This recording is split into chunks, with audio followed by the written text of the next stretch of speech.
Sa pangalan ng bugtong at buhay na Diyos ng mga Diyos, Panginoon Kristo na pinakamakapangyarihan sa lahat, na siyang lumikha ng langit at lupa at sa lahat ng mga bagay na nagigita at hindi nagigita, na sumgitan ng kanyang pinakamakaparehang makamay, kanyang ginawa ang tao mula sa likabok ng lupa, ayon sa kanyang wagis at siya din na walang mantsa, walang dungis, at walang kapintasan, ang nag-iisang bugtong at buhay na Diyos ng mga Diyos, Panginoong Hesukristo na pinakamakapangyarihan sa lahat. At sa pangalan din po ng kanyang mga isinugo nitong huling kapanahunan, walang iba ating mahal at kagalang-galang na Father Lahi. At sa pangalan din po sa pagbabalik sa Espiritu at kapangyarihan ng bugtong na sugo, walang iba, ang ating mahal at kagalang-galang na Pastor Lahi. Sa isang mapagpalang gabi po sa atin lahat, Luzon, Visayas at Mindanao, at kung saan man po makarating ang palatuntunang Pastor Lahi Live. At isang mapagpalang gabi din po sa ating Vice President, sa the Kingdom of God and His Righteousness, thou hast magnified the word above all thy name, walang iba, Pastor Amancio Buntilaw, kasama ng kanyang mahal sa buhay, Sister Mila Buntilaw, ang aking butihing ina, at sa lahat po ng mga division pastors from Division 1 hanggang sa 5th Division. Binabati ko po ng isang mapagpalang gabi ang lahat. So nabati na po lahat kanina mga kapatid. Okay, batiin ko lang muna yung humahabol. Sister Myrna Ilorde, isang mapagpalang gabi sa iyo. Sister Myrna, kasama ni Nanay Tagala. Regards sa inyong lahat. Matagal na tayong hindi nagkita, Sister Myrna Ilorde. Sister Analisa Aquino Lastimosa, isang mapagpalang gabi. Sister Analisa, kasama ni Brother Luchin Marianito. Sister Summer Bell Hart, purihin ang bugtong at buhay ni Diyos ng mga Diyos, na nag-iisang Diyos na Panginoon Kristo ang pinakamakapangyarihan sa lahat, walang kadungis-dungis, banal, mapagmahal, na Panginoon siyang lumikha ng langit at lupa at sa lahat ng mga bagay sa daigdig. Saan mang sulok sa buong mundo, Luzon, Visayas at Mindanao, sa lahat ng nanonood ng Pastor Lahi Live, sa ating intro voice for tonight, Sister Sheena, and to you, Sister Michelle, and to our dearest Pastora Deborah Israel Lahi, sa founder ng Back to Christ, our very own Father Lahi, Don Edmundo Pamintuan Enrile Makasalig Lahi, at sanak ng Haring Agila, Pastor Lahi. Isang mapagpalang gabi sa ating lahat, mga kapatid, sa the Kingdom of God and His Righteousness. Happy watching sa ating lahat. Mga kapatid, Shalom Alikim, watching now in Hong Kong. Happy watching at isang mapagpalang gabi sa iyo, Sister Sam. Sister Farcotilla Fabregas, magpagpalang gabi po sa lahat. Isang mapagpalang gabi, Sister Farcotilla Fabregas. Sister Mary Rose Remoto, ang mahal na kabiyak ng aking kuya, Jojo Yokada. Isang mapagpalang gabi sa inyong lahat dyan. Nanay Alicia Bidano, isang mapagpalang gabi po. Sister Lorraine, gandang gabi po. Gandang gabi. Ating mahal na Nanay Yole Fonte, isang magpapalang gabi. Tatay Mel Piniero ng Cavite, isang mapalang gabi. Elder Dondo ng Sister Jennifer, dyan sa Jose Dalman, isang mapagpalang gabi. Kay Sister Marites Galiano, isang mapalang gabi. At sa lahat na nanood ngayon. Okay, Sister Mirafel Garupa Cabrito, Guapa Kabasag. At kay Brother Ken, ang kanyang mahal sa buhay. Okay, dito tayo sa baba. Brother Diodoro Orion, magandang gabi sa lahat na nanonood sa Pastor Lahi Live. Isang mapagpalang gabi po. Brother John Ron Amuricha. Okay, sabi niya dito, magandang gabi po, magandang gabi. And also to Sister Micaela de Ases Validor, magandang gabi po, mahal naming Sister Deborah Israel. Magandang gabi, de Ases and Validor family. At kay Sister Linlin sa Norway. Magandang gabi and to your family, Sister Linlin. Sister Michelle Kabasag, okay. Okay mga kapatid, at magandang gabi sa ating lahat. Nais ko pasalamatan ang ating intro voice, Sister Sheena and Sister Michelle. Ang ating masarap magluto, Sister Michelle. At editor ng Pastor Lahi Live, Sister Sheena Labad. At sa ating mag-iitang organista, Brother Christian Luis Neri. At sa ating Back to Christ Apologies, Commander Atsa. Okay mga kapatid, para hindi humaba at tumagal ang ating pag-uusapan ngayon, ay mag-proceed na po tayo sa ating topic for tonight. Okay, bago po ako pumunta sa unahan at bago tayo mag-usap patungkol sa salita ng bugtong at buhay ng Diyos, Inayahan ko po kayo, mga minamahal kong kapatid, manalangin sa inyong isipan na ang salita ng bugtong at buhay na Diyos ay ang magbibigay ng pag-iintindi ay ang banal na Espiritu. Alisin po natin lahat ng puot, galit, sungit, inggit at sa ating mga puso na makapasok po ang banal na Espiritu at mapaintindi po ang banal na kasulatan sa bawat isa sa atin. Kaya purihin ang bugtong at buhay na Diyos. So ating pag-uusapan ngayon, mga minamahal ko mga kapatid, how does the red robe of Rahab symbolize the blood of our Lord Jesus Christ? So paano daw sinasagisag ng pulang lubid ni Rahab ang dugo ng bugtong at buhay ni Diyos? At yung power verse, mabasa natin sa James chapter 2 verse 25. Alam nyo, bakit kayo nakapagtanong? Bakit tayo nakapag-topic kay Rahab? May kukunin lang ako kay Rahab, mga kapatid, na ating, na parehong sitwasyon sa ating kapanahunan ngayon. So sa dulo ng mensahe na ito, sa dulo ng bugtong at buhay ni Diyos, may makukuha tayong leksyon patungkol kay Rahab at ano ang sinisimbolo ng bawat karakter doon sa panahon ni Rahab. Okay, alam na natin sa lahat, mga kapatid, na kung sino si Rahab. Pero sa hindi nakakaalam, okay, let's talk about history. Okay, para naman mahalin nyo ang history ng banal na kasulatan. So bakit po ba ito yung napili nating topic sa tulong ng bugtong at buhay ni Diyos? It's because, mga kapatid, meron po tayong matututunan, lalong-lalo na itong huling kapanahunan. Okay? Kaya, bago ko sabihin, mga kapatid, ang kabuuan ay umpisahan po muna natin ang basahin ng ating power verse. Santiago, chapter 2, verse 20 to 21 and 25 to 26. Purihin ang bugtong at buhay na Diyos. Santiago 2:20 hanggang 21 at 25 hanggang 26. Datapwat ibig mo bagang maalaman, o taong walang kabuluhan, na ang pananampalataya na walang mga gawa ay baog? Hindi baga ang ating amang si Abraham ay inaring ganap sa pamamagitan ng mga gawa, dahil sa kanyang inihain si Isaac na kanyang anak sa ibabaw ng dambana? At gayon din naman, hindi rin baga si Rahab na patutot ay inaring ganap sa pamamagitan ng mga gawa, dahil sa tinanggap niya ang mga sugo at kanyang pinagpadaan sila sa ibang daan, sapagkat kung paanong ang katawan na walang espiritu ay patay, ay gayon din ang pananampalataya na walang mga gawa ay patay. Purihin ang bugtong at buhay na Diyos. So James, mga kapatid, mentions only two people, okay, when he addresses the relationship between faith and works. Dalawa lang po ang binanggit na tao ni Santiago, mga kapatid, patungkol sa kaugnayan ng pananampalataya at gawa. Alam niyo, mga ganito yan. We are not surprised na marinig natin kay Santiago, mga kapatid, patungkol kay Abraham, the father of the faithful. By faith, mga kapatid, si Abraham, inihandog niya ang kanyang kaisa-isang anak na si Isaac. So, tinawag si Abraham na the father of faith, ama ng pananampalataya. So, but kay Rahab, mga kapatid, na isang patutot, napabilang siya, mga kapatid, sa mayroong pananampalataya dito sa hero of faith.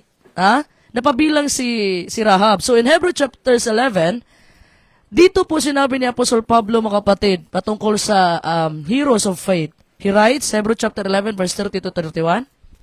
Purihin ang bugtong at buhay na Diyos. Hebrew chapter 11, verse 30 to 31. Sa pananampalataya'y nangalagpak ang mga kuta ng Jericho pagkatapos na makubkob na 7 araw.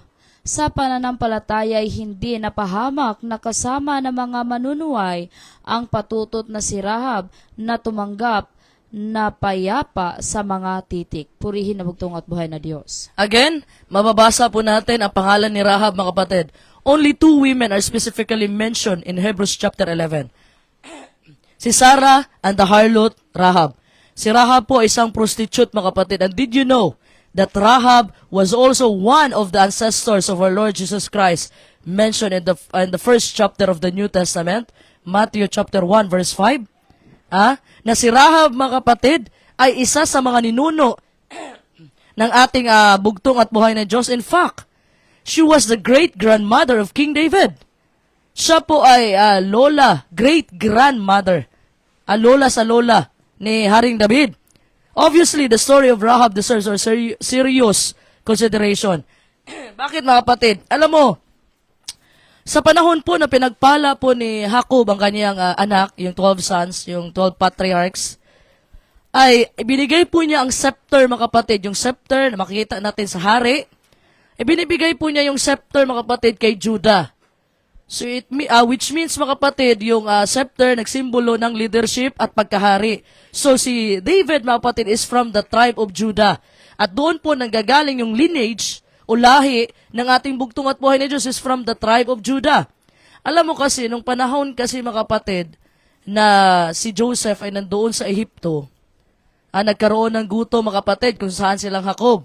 So pumunta sila ng Egypt. Kasi nauna na si Joseph doon, pinauna ng bugtong at buhay na Diyos. Although, pangit man yung nangyari mga kapatid kay Joseph, binenta siya ng kanyang kapatid sa pagkaalipin.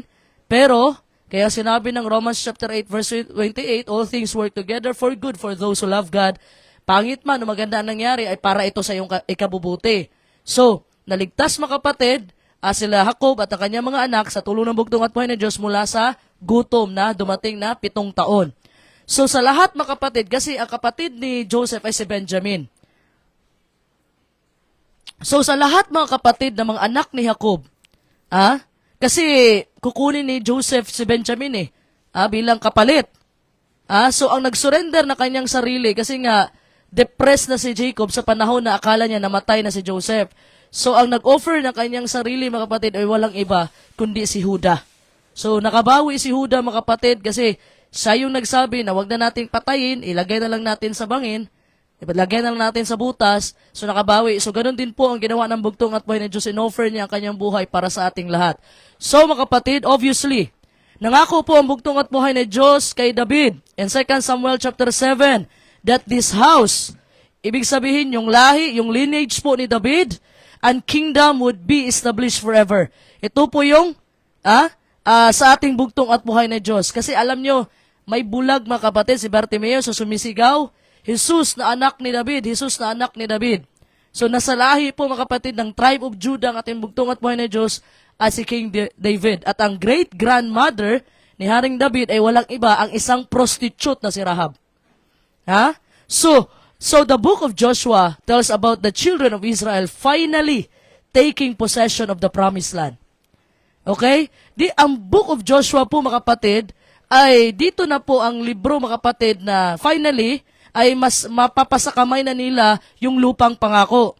And it is important to remember that Joshua is the same as the name of our Lord Jesus Christ. Kung sa Bisaya pa, Jesus, ang Joshua mga kapatid is the same as name Jesus. So, Joshua is the Hebrew form. And ang Jesus mga kapatid is the Greek form. So, the name Joshua means Yahweh saves or delivers. Ang ating bugtong at buhay na Diyos ang nagliligtas. So, in the Old Testament, mga minamahal ko mga kapatid, there are 2 prominent characters named Joshua. Meron pong 2 kilalang pangalan. Okay, 2 karakter na nagngangalang Josue. Joshua, the son of Nun. Sino ba ito? Sa Deuteronomy chapter 34 verse 9. Si Joshua, the son of Nun, he was the captain and leader who lead the Israelites, mga kapatid, from the wilderness into the promised land after po namatay si Moses. Yun po yung si Josue na sumunod kay Moses. Hindi po si Aaron, kundi si Josue ang sumunod kay Moses. So, itong Joshua na ito, mga kapatid, na naging kapitan, naging leader, mga kapatid, sa Israelita para dalhin ang children of Israel from the wilderness to the promised land, ay nagsimbolo po ito sa ating bugtong at buhay na Diyos, the captain of our salvation. Ang leader po, ang kapitan po ng ating kaligtasan who leads us, na tayo po ay nililid. Pinanungunuhan po ng bugtong at buhay na Diyos, spiritual Israel. Tayo po ngayon ay mga spiritual Israel. Napapasok po tayo into our promised land, doon sa langit na mga langit, spiritual Canaan, land of promise, Hebrew chapter 2 verse 10. So, yun yung unang Joshua, kapitan and leader sa Israel, na nilid niyang Israel para papasok sa land of promise. So, nagsimbolo yan sa ating bugtong at buhay na Diyos, na siya yung kapitan ng ating salvation, mga kapatid, siya yung leader sa ating mga spiritual Israel para tayo makapasok sa land of promise, sa spiritual Canaan. So, the other Joshua was the high priest. Okay, dalawang pangalan ha, dalawang karakter sa Old Testament na nangangalang Josue. So the other Joshua was the high priest who accompanied the Jews, mga kapatid, from Babylon to the Promised Land. Ito yung panahon, mga kapatid, na pinabalik na ang mga Hudyo after 70 years of captivity doon sa Babylonia. Pinadala ng bugtong at buhay na Diyos si King Cyrus the Great from Persia para palayain po ang kanyang bayan doon sa Babylonia. Ang first wave niyan, mga kapatid, na bumalik sa Jerusalem ay walang iba. Sila si Robabel, sila Joshua the high priest. Hindi itong Joshua na kapitan ha, Joshua the high priest. Para i-lead ang pagpapatayo ng ikalawang templo in the time of Zechariah and Hageo. So, and also, mga kapatid, itong Joshua the high priest na kasama sa unang pagbalik, mga kapatid, from Babylon captivity to Jerusalem, nag-represent po ito ng ating bugtong at buhay na Diyos or heavenly high priest who leads His people out of spiritual Babylon. Ngayon, spiritual Babylon. In spiritual Babylon, mga kapatid, yung mga doktrina, kung ano yung Babylon nung ancient time, ganun din po ang spiritual Babylon. Known sila sa kanilang pride. Known sila sa kanilang idolatry, sorcery. Ganun din po, nilalabasin ng bugtong at buhay na Diyos palabas sa spiritual Babylon. So, these two Old Testament Joshuas, mga kapatid, were symbols of our Lord Jesus Christ in the New Testament. Joshua chapter 2, verse 1, purihin ang bugtong at buhay ng Diyos. And Joshua, the son of Nun, sent out 2 men to spy secretly, saying, Go view the land, even Jericho. So, si Joshua, mga kapatid, was among the 12 spies that went on the first espionage mission. So, si Joshua, mga kapatid, kasama po siya sa 12 espiya na pinadala ni Moses 38 years earlier doon sa Promised Land. Si Joshua, including Caleb, mga kapatid, and the other 10 spies. So, para saan? Para po i-scout. Para po tingnan, mga kapatid, sino ang nakatira doon at ano yung mga defenses, mga kapatid, para sila ay makapasok sa Land of Promise. So, ang pinadala ni Moses ay 12 spies. Nang ibig sabihin ng 12, mga kapatid, sa Hebreo, ay leadership. So, including Joshua and Caleb. So, ang 10 spies, mga kapatid, yung 10 espiya na bumalik, mga kapatid, galing Promised Land kasi nagpadala si Moses 38 years earlier. Kaya hindi pa nawala si Moses. So, ang 10 spies, nagbigay po sila, yung 10 espiya, nagbigay po sila ng mga faithless and fearful report. Nagbigay sila nakakatakot na balita. Ano ba? Sabi nila, na maraming kalaban doon, higante ang kalaban, may mga pader pa na kasing taas ng langit. So nagbigay sila na nakakatakot na balita, mga kapatid, while Joshua and Caleb brought a positive report, flowing with milk and honey ang Promised Land. So yung 10 espiya, negative ang kanilang report patungkol sa Promised Land. Yung dalawa, mga kapatid, si Joshua and Caleb, sila lang ang nakapasok sa Promised Land, mga kapatid. Yung 10 espiya, ay hindi yun nakapasok. So si Joshua and Caleb, even Moses and Aaron, hindi sila nakapasok sa Promised Land because of lack of faith. So, ang consequences, dahil nakinig ang mga Israelita sa balita ng 10 espiya, due to the lack of faith, dahil kulang ang pananampalataya, so the Israelites were sentenced to wander in the wilderness for 40 years. So that's why paikot-ikot sila sa ilang, mga kapatid, sa disyerto sa loob ng 40 years. So, si Joshua, mga kapatid, is a symbol of our Lord Jesus Christ in this story. Okay? Ang bugtong at buhay ni Diyos came in person 2,000 years ago. And now, He sends us. Tayo po ang mga ambasador ng bugtong at buhay ni Diyos to bring back a report of the Promised Land. Ang ating mensahe patungkol sa kaharian ng bugtong at buhay ng Diyos. Saan tayo papunta? Sa spiritual na Promised Land, doon sa langit ng mga langit. So tayo po ngayon ang ambasador ng bugtong at buhay ng Diyos. So that's why, mga kapatid, dalawa yung servant, alipin ng bugtong at buhay ng Diyos. Yung masama na alipin, na sinasabi niya, matagal pang babalik ang bugtong at buhay ng Diyos, at yung wise and faithful servant ng bugtong at buhay ng Diyos. So tayo po, mga kapatid, nung unang pagbaba ng bugtong at buhay ng Diyos, ngayon, pinadala ng bugtong at buhay ng Diyos ang kanyang mga ambasador para magbigay ng report patungkol sa Promised Land, patungkol sa kaharian, sa langit ng mga langit. So, bago sila pumasok sa Promised Land, mga kapatid, wala na si Moses, wala na si Moses during those times. So, ang una nilang kakalabanin, mga kapatid, ay Jericho. So, Jericho, mga kapatid, was a crucial city in the conquest of Canaan. Why? It was the first major city na kailangan nilang matalo, mga kapatid, after crossing the Jordan River. Ito yung first na atakihin nila, mga kapatid, para ito yung gateway. Ito yung gateway to Promised Land. Okay? Ito ay nagiging lugar ng isang labanan sa tabing dagat upang makapasok sa lupang pangako. So, when Joshua, mga kapatid, sinorvey nila yung Jericho with the 12 spies 38 years earlier sa panahon ni Moses, na pansin po nila kung gaano kalaki ang pader ng Jericho, mga kapatid. Fortified city. So, fortified city, hopeless ka talaga. Kaya, yung 10 spies sa kasama nila Joshua and Caleb, mga kapatid, nag-report sila na malabo talaga makapasok tayo kasi nga, higante yung kalaban. May pader pa sila na abot langit yung pader nila. Nagbabantang mga pader na umaangat sa langit, ngunit hindi natakot si Joshua, mga minamahal ko, mga kapatid. So, Jericho was situated near the Jordan. And the Canaanites, makikita po nila, could plainly see about 3 million Israelites. 3 million, biruin mo, 3 million Israelites na nagkampo doon sa plain, doon sa patag, across the river.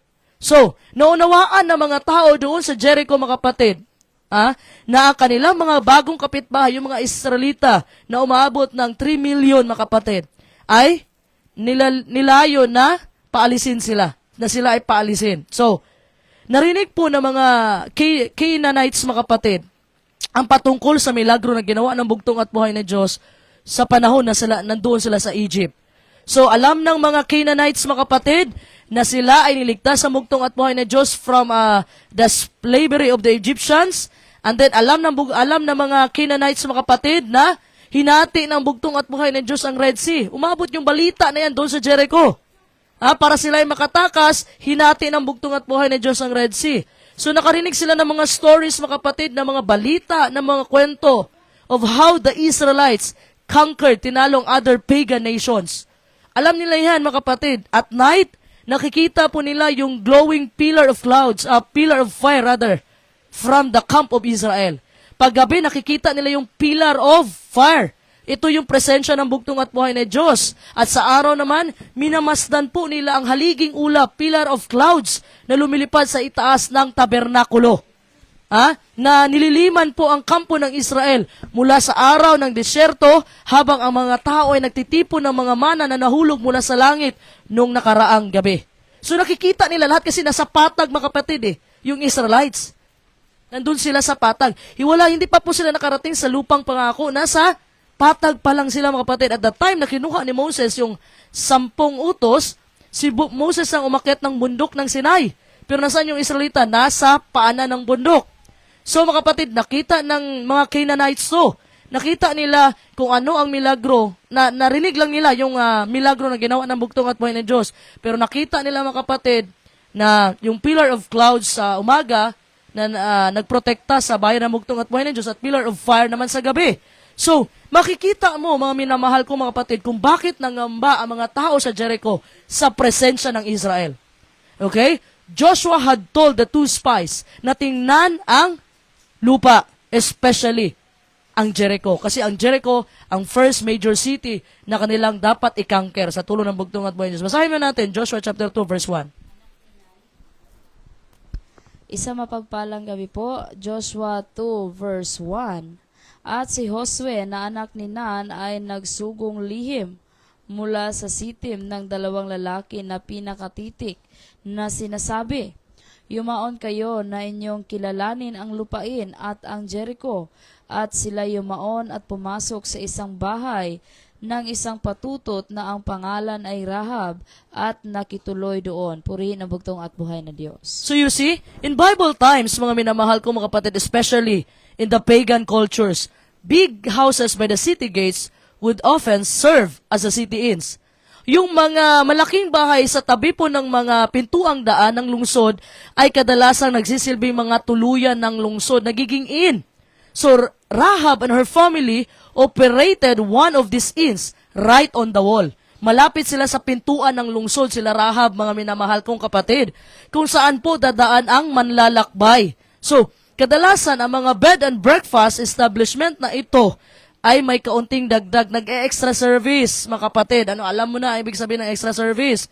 So, ganyan po kinuha ni Rahab ang kanyang titulo. nag-extra service mga kapatid para magamit sa tamang presyo. So the spies came to Rahab's inn and lodged there. Doon po tumuloy ang espiya na pinadala ni Josue mga kapatid sa bahay ni Rahab. Kasi yung bahay nila Rahab mga kapatid ay malapit sa pintuan ng lungsod kung saan po dumadaan yung mga manlalakbay. So parang medyo iba ang pananamit nila at nag-uusap sa mababang tono na may banyagang accent. So iba talaga ang accent ng Israelita mga kapatid. So evidently, yung iba mga kapatid, na-recognize po sila na sila ay Israelita, yung dalawang espiya. So agad-agad mga kapatid, binalaan para sa balaan ang hari, bigyan ng babala ang hari. Ano sinabi ng Joshua chapter 2 verse 2? Purihin ang bugtong at buhay na Diyos. Josue 2:2. At ito'y nagsaysay sa hari sa Jericho na sinasabi, narito, may mga lalaki sa mga anak ni Israel na pumasok dito ngayong gabi upang kilalanin ang lupain. Purihin ang bugtong at buhay na Diyos. So you see, na-recognize sila mga kapatid na mga Israelita. So if Joshua represents our Lord Jesus Christ, then of course, the king of Jericho mga kapatid represents the devil. Siya po ay kumakatawan sa Diablo. So notice, alam ng Diablo kung kailan sinasalakay ng mga sugo ng bugtong at buhay ng Diyos ang kanyang nasasakupan. Alam niya. So patuloy nating basahin mga kapatid, Joshua chapter 2 verse 3 to 5. Purihin ang bugtong at buhay na Diyos. Josue 2:3-5. At ang hari sa Jericho ay nagsugo kay Rahab na sinasabi, ilabas mo ang mga lalaki na naparito sa iyo at pumasok sa iyong bahay, sapagkat sila'y naparito upang kilalanin ang buong lupain. At ipinagsama ng babae ang dalawang lalaki at ikinubli, at sinabi niya, oo, ang mga lalaki ay naparito sa akin, ngunit hindi ko talastas kung sila'y tagasaan. At nangyari sa may oras ng pagsasara ng pintuang bayan, nang madilim na ang mga lalaki ay lumabas, hindi ko talastas kung saan naparoon ang mga lalaking yaon. Habulin ninyong madali sila, sapagkat inyo silang aabutan. Purihin ang bugtong at buhay na Diyos. So you see mga kapatid, anong ginawa ni Rahab na isang patutot o isang prostitute? Pinuntahan siya doon mga kapatid. At ang hari sa Jericho ay nagsugo kay Rahab. Ang sinabi ni Rahab ay, mayroong dalawang lalaki nga dito, pero hindi ko alam taga saan sila. Pero yung espiya na yun, mga kapatid, nandoon pa sa loob ng bahay, mga kapatid, ni Rahab. So, nagsinungaling si Rahab, mga kapatid, na lumabas na daw. Bago mag-dilim, ay nakalabas na yung mga bisita niya, ay yung mga tumuloy sa kanya, mga kapatid. Hindi naman niya alam kung taga saan daw. So, this is one of the acts of which Rahab is immortalized. Hindi ibig sabihin na immortalized, hindi namatay si Rahab. Ibig pong sabihin, itong ginawa ni Rahab, mga kapatid, hindi nakakalimutan, hindi makakalimutan. Dahil until now, mga kapatid, nababasa natin yung kwento ni Rahab. So, immortalized in scripture, mga kapatid, tinatawag itong the Hall of Faith. Alam mo, sa Hollywood, may sinasabi tayong the Hall of Fame. Yung Hall of Fame, mga kapatid, in which, ino-honor nila yung individual, yung bawat tao pag nakagawa, mga kapatid, ng kakaiba. Yung mga sikat na mga artista doon sa Hollywood, nilalagay yan sa Hall of Fame. Andito naman sa banal na kasulatan, mayroon tayong tinatawag na Hall of Faith, mga kapatid. So, ibig sabihin ng Hall of Faith, mga minamahal ko, mga kapatid, kasama dito, examples of faith, Hall of Faith, nandito si Abel, nagbigay siya ng sakripisyo, pinaka-the best na sakripisyo sa bugtong at buhay ng Diyos. Nandyan si Noah sa Hall of Faith. Nandyan si Abraham. Nandyan si Moses. Nandyan sila Sarah. At also, nandito mga kapatid, si Rahab sa tinatawag nating Hall of Faith. So, she is not just a passing character. Pag nabasa mo siya mga kapatid, hindi lang yung nabasa lang na passing character lang siya. So, bakit ko nasabi na hindi siya passing character? Because she was the great-grandmother of King David and also sa ating bugtong at buhay na Diyos. Naka-highlight dito mga kapatid sa New Testament ang ginawa po ni Rahab. Okay? Biruin mo nasa Old Testament ito si Rahab, pero until sa New Testament nakasulat siya mga kapatid as a hero of faith. Hebrew chapter 11 verse 31, an example of justification by works. James chapter 2 verse 25. So nasama siya mga kapatid sa the Hall of Faith. immortalize mga kapatid na hindi makakalimutan kung ano ang ginawa ni Rahab sa espiya na pinadala ni Joshua mga kapatid. So, napabilang siya sa bayani ng pananampalataya. Itong Rahab mga kapatid na isang prostitute, isang babaeng patutot mga kapatid. Pero ginamit siya ng bugtong at buhay ng Diyos na manggaling kay Rahab ang lahi ng bugtong at buhay ng Diyos. So Rahab mga kapatid live in Jericho. Okay, matagal na siya, nakatira siya, isa siyang pagan mga kapatid, isang paganong babae. Sa pakipag-alay niya sa kanyang sarili mga kapatid, sa bayan ng bugtong at buhay ng Diyos, she was laying her life on the line. Nilalagay po niya sa kapahamakan ang kanyang sarili. Sa panahon nagsinungaling siya mga kapatid na yung espiya, yung mga tumuloy sa kanya na 2 espiya ay tumakas na, umalis na, bago pa magsarado ang pintuan ng lungsod, ang city gates. So what made her to do that? Ano ba ang nasa isip? Ano ba? Bakit ba ginawa ito ni Rahab mga kapatid? Because Rahab knew what was going on. Alam ni Rahab. So si Rahab mga kapatid, nakikinig siya at naghahanap po siya ng katotohanan. At ano yung meaning ng buhay? So she knew about the many different empty religions of the world with their cruel rituals. Alam niya mga kapatid dahil siya isang pagano. So yung si Rahab mga kapatid, naghahanap siya ng katotohanan. Kasi mayroong kulang sa buhay niya. Hindi siya kontento mga kapatid sa Diyos ng Jericho, sa mga pagan na mga Diyos-Diyosan. So in her heart mga kapatid, sa puso ni Rahab, nanampalataya siya, naniwala siya mga kapatid na ang religion sa Jericho was just as foolish at walang saysay gaya ng ibang mga narinig niya. Okay? Yun ang pananampalataya ni Rahab. So, all of her life, mga kapatid, she had been hearing reports about how this nation of slaves, paano sila niligtas ng bugtong at buhay ni Diyos from the Egyptian slavery and about hundreds of miracles na na-experience ng Israelita. Narinig niya mga kapatid kasi lahat ng nangyari mga kapatid sa panahon ng Israelita na nakalaya sila, narinig sa buong bansa, sa buong bansa yan. Narinig yan sa Canaanites, sa Jericho, lahat alam nila yung patungkol sa kung ano ang ginawa ng Diyos ng Israel. Walang iba, ating bugtong at buhay na Diyos. So, kahit sino mang bugtong at buhay na Diyos, mga kapatid, sa kay Rahab, mga kapatid, at sino mang Diyos na maaaring gumawa ng gayong makapangyarihang mga bagay, ay grabe yung pagmamahal niya sa kanyang bayan. At ito yung Diyos na gustong paglingkuran ni Rahab. Ito yung Diyos na gusto niyang paglingkuran. Tunay, totoong Diyos sa mga Diyos. So I believe, mga kapatid, Rahab began praying to the God of Israel. Upang iligtas siya at ang kanyang pamilya mula sa tiyak na nanalapit na paghuhukom sa Jericho. Na hindi aksidente na nakarating ang 2 espiya, pinatuloy ni Rahab doon sa kanilang bahay. So, when the 2 spies came through, mga kapatid, she believed it was a divine opportunity. So, hindi na niya pinakawalan yung oportunidad na yun, mga kapatid. Hindi na niya pinakawalan na nalaman niya na Israelita yun. Kasi kakaiba eh. Alam niya na Israelita yun, mga kapatid. Hindi na niya pinakawalan yung oportunidad na yun. Kahit na ibuwis niya, mga kapatid. Ibuwis niya ang kanyang buhay. And she began to demonstrate her faith by action. At pinapakita niya yung pananampalataya niya sa pamamagitan po ng gawa. Sa anong paraan? Sa pagtago po ni Rahab ng 2 espiya na pinadala ni Joshua. So, handa siya, mga kapatid, na ibuwis ang kanyang buhay.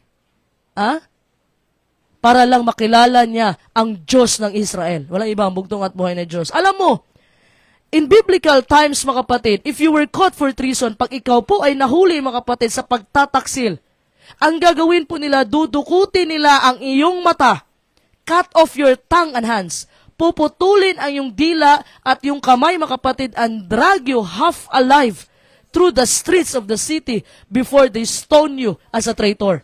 So, ang gagawin nila, dukutin nila ang iyong mga mata pag ikaw po, mga kapatid, na-quote for treason, nahuli ka sa pagtataksil sa bayan. Dudukutin yung mata mo, tapos puputulin yung dila mo at ang kamay mo, tapos kakalad ka rin ka sa lansangan bago ka batuhin dahil ikaw ay traidor sa bayan. Wala nang pakialam si Rahab, mga kapatid. Grabe yung pananampalataya ni Rahab. Alam niya ang consequences pag siya ay nahuli, mga kapatid. na tinago niya yung dalawang espiya. When she received the messengers from Joshua into her house, she was taking a tremendous risk. Napakalaking panganib ito, hindi lang para kay Rahab, pati na rin sa kanyang buong pamilya. Pero handa siya mga kapatid na malagay sa panganib ang kanyang buhay. Makilala lang ang Diyos ng Israel. Walang iba, ang bugtong at buhay ng Diyos. Likewise, when you decide to be a child of God, ikaw ay maging bugtong na anak ng bugtong at buhay ng Diyos, you are receiving the messengers from our Lord Jesus Christ into your life. Ikaw rin dapat ay handa na labanan ang hari ng kasalanan na iyong pinaglilingkuran. So when Rahab, mga kapatid, realized that her king intended to harm the spies, anong na-realize ni Rahab? Na may plano ang hari sa dalawang espiya, mga kapatid. She found a perfect hiding place for them. Nakahanap siya ng perpektong taguanan ng dalawang espiya. Joshua chapter 2 verse 6. Purihin ang bugtong at buhay na Diyos. Josue 2:6. Ngunit kanyang isinampa sila sa bubungan at ikinubli sa mga puno ng lino na kanyang inilagay na maayos sa bubungan. Purihin ang bugtong at buhay na Diyos. So tinago niya doon sa bubungan, mga kapatid. Yung flax, mga kapatid, isang halaman yan. Makikita mo yan sa mga cold climate sa Canada, sa Europe. Wala yan dito sa atin. So, tinago niya, alam mo yan, ipagpalagay natin, parang nag-ani ka, parang trigo. Ipagpalagay lang natin but hindi ito trigo, flax ito na isang halaman. So, doon niya tinago, mga kapatid, sa bubungan, sa taas, ng bahay, sa bubungan, tapos sinakpan niya, nagpile siya, mga kapatid, si Rahab, ng mga flax ng isang halaman. Ang mas pinong bahagi ng halaman ay ginamit para sa paggawa ng lino, isang malambot na tela. So, ang magaspang na bahagi naman ng halaman ay pinagtapi upang maging ikid. At ang ikid ay tuluyang tinitirintas upang maging lubid. So, like many in her day, mga kapatid, Rahab probably had a little family business on the roof of dyeing cloth and cord. So, yun ang business nila. Probably. Kasi marami silang flax, mga kapatid, ng halaman na ginagawang lino at ginagawang lubid. So, yun po ang ginamit ni Rahab para itago ang espiya na pinadala ni Joshua. Sa tulong ng bugtong at buhay na Diyos, of course. So, yun ang ginamit niya. Tinampakan niya, mga kapatid, ng mga flax ng halaman. So, probably, negosyante itong sina Rahab, may family business sila, kasi, mga kapatid, nakagawa siya ng panggawa ng lino ito at saka ng lubid. So, nag-specialize si Rahab sa pula. Just as Lydia, mga kapatid, was a seller of purple sa Acts chapter 16 verse 14. So, when the soldiers, mga kapatid, went out to search for the spies, okay, naghanap na kasi sinabihan sila ni Rahab, baka nandoon, nakatakas sa habulin nyo. So, sinirado na yung pintuan ng lungsod, mga kapatid, nilak na para hindi talaga makalabas yung espiya. Joshua chapter 2 verse 7. So, mukhang walang pagtatakasan na mga espiya ni Joshua, mga kapatid. Sapagkat ang mga Kananeo, ang mga Canaanites, mga kapatid, ay naglipana sa bayan at sa kanayunan na hinahanap sila. So, hinahanap na yung dalawang espiya. Pero itinago ni Rahab, mga kapatid. Nagsinungaling si Rahab, pero tinatawag itong white lies. Pero, kasinungalingan pa rin. Pero ganito yan, explain natin yan maya-maya. So, sinabi niya na wala doon. Hindi niya alam taga saan yung mga tumuloy sa kanya. Hindi niya alam taga saan. Bago nagdilim, bago nagsarado yung pintuan, mga kapatid, yung city gates ay nakalabas na sa kanyang bahay. Pero ang totoo, nandoon sa bubungan. Pinailan niya, mga kapatid, naglagay siya ng mga flax ng halaman. Doon niya tinago ang dalawang espiya. So, ang dalawang Israelitang ito, yung dalawang espiya, ay kailangang magtiwala sa kanilang pagliligtas sa isang pagan prostitute. Yung dalawang espiya na ito, mga kapatid, kailangan nila magtiwala sa isang babaeng pagano, na isang, hindi lang basta pagano, isang patutot pa, isang prostitute, who believe in their God, na nanampalataya sa Diyos ng Israel. So, alam mo, ang bugtong at buhay ni Diyos, madalas gumagamit siya na mapagkumabang instrumento para gawin ang dakilang bagay. So, I know, mga kapatid, so was Rahab dishonest? I know, we all wonder, how God could bless Rahab after all? Paano pagpapalain ang bugtong at buhay ng Diyos si Rahab? She lied, and lying is always a sin. Huwag kang magsinungaling. 'Di ba? Sabihin man natin white lies yan. She lied, mga kapatid. 'Di ba? Nasabi niya wala doon ng espiya, pero dahil sa kanyang pananampalataya, nagawa ni Rahab yun. Gusto pa niyang kilalanin, mga kapatid, ang Diyos ng Israel. Na marami siyang narinig sa mga milagro ng bugtong at buhay na Diyos, mga kapatid, na ginawa doon sa Israelita sa panahon na nandoon sila sa Egypt. So however, mga kapatid, the Bible record is faithful. Tapat po ang record ng banal na kasulatan, and even record the failings of God's people. Na-record din, mga kapatid, yung mga kakulangan ng bayan ng bugtong at buhay ng Diyos. Okay, naka-record ang banal na kasulatan. Ang record ng banal na kasulatan ay tapat. At itinala pa nga ang mga pagkukulang ng bayan ng bugtong at buhay ng Diyos. In what way? Do you remember when David pretended to be crazy to escape Achish, mga kapatid, the king of Gath? 1 Samuel chapter 21, verse 12 to 15. Nagpanggap na nabaliw si David, mga kapatid, para makatakas siya sa hari ng Gath. Why? Because sa panahon na tumakbo siya palayo kay Saul, kasi gusto siyang patayin ni King Saul dahil sa inggit ni Saul sa kanya, nakarating siya, mga kapatid, sa Gath. Ang Gath, mga kapatid, kung saan po ang hometown po ni Goliath. So para siya po ay makatakas, mga kapatid, nagbaliw-baliwan na lang si David. Mabasa natin yan, para siya ay makatakas sa hari ng Gath. How about, mga kapatid, when David's wife, si Michal, sinabihan niya ang kanyang tatay na si Saul, na si David ay nagkasakit, nandoon sa kanyang higaan, and then, hinayaan niya, mga kapatid, na makatakas si David doon sa bintana to save his life. 1 Samuel chapter 19, 12, verse 17. So, ang banal na kasulatan po ay tapat, mga kapatid, at itinala pa ang pagkukulang ng bayan ng bugtong at buhay na Diyos. So, yes, Rahab was dishonest. Okay? Hindi siya honest, mga kapatid. Yet, her action came from faith in Him.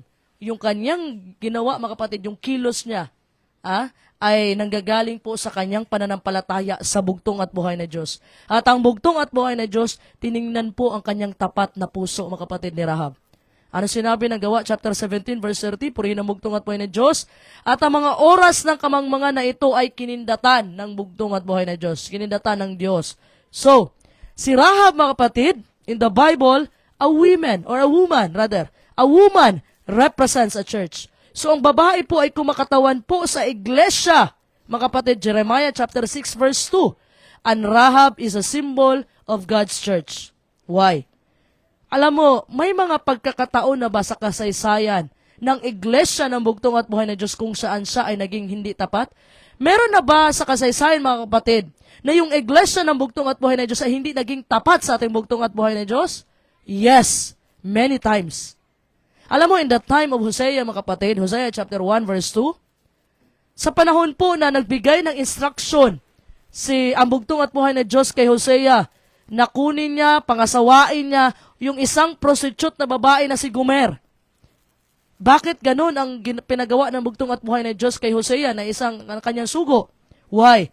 Kasi gustong ipakita ng bugtong at buhay na Diyos ano yung relationship niya sa Israel. So Hosea, mga kapatid, sabi ng Hosea chapter 1 verse 2, and the Lord said to Hosea, Go, take unto thee a wife of whoredoms and children of whoredoms, for the land had committed great whoredom, departing from the Lord. So ito yung nagiging relasyon ng bugtong at buhay na Diyos, mga kapatid, sa Israel. So, si Hosea, mga kapatid, nagbigay instruction ng bugtong at buhay na Diyos na pakasalan, asawahin ni Hosea ang isang prostitute na babae na si Gomer.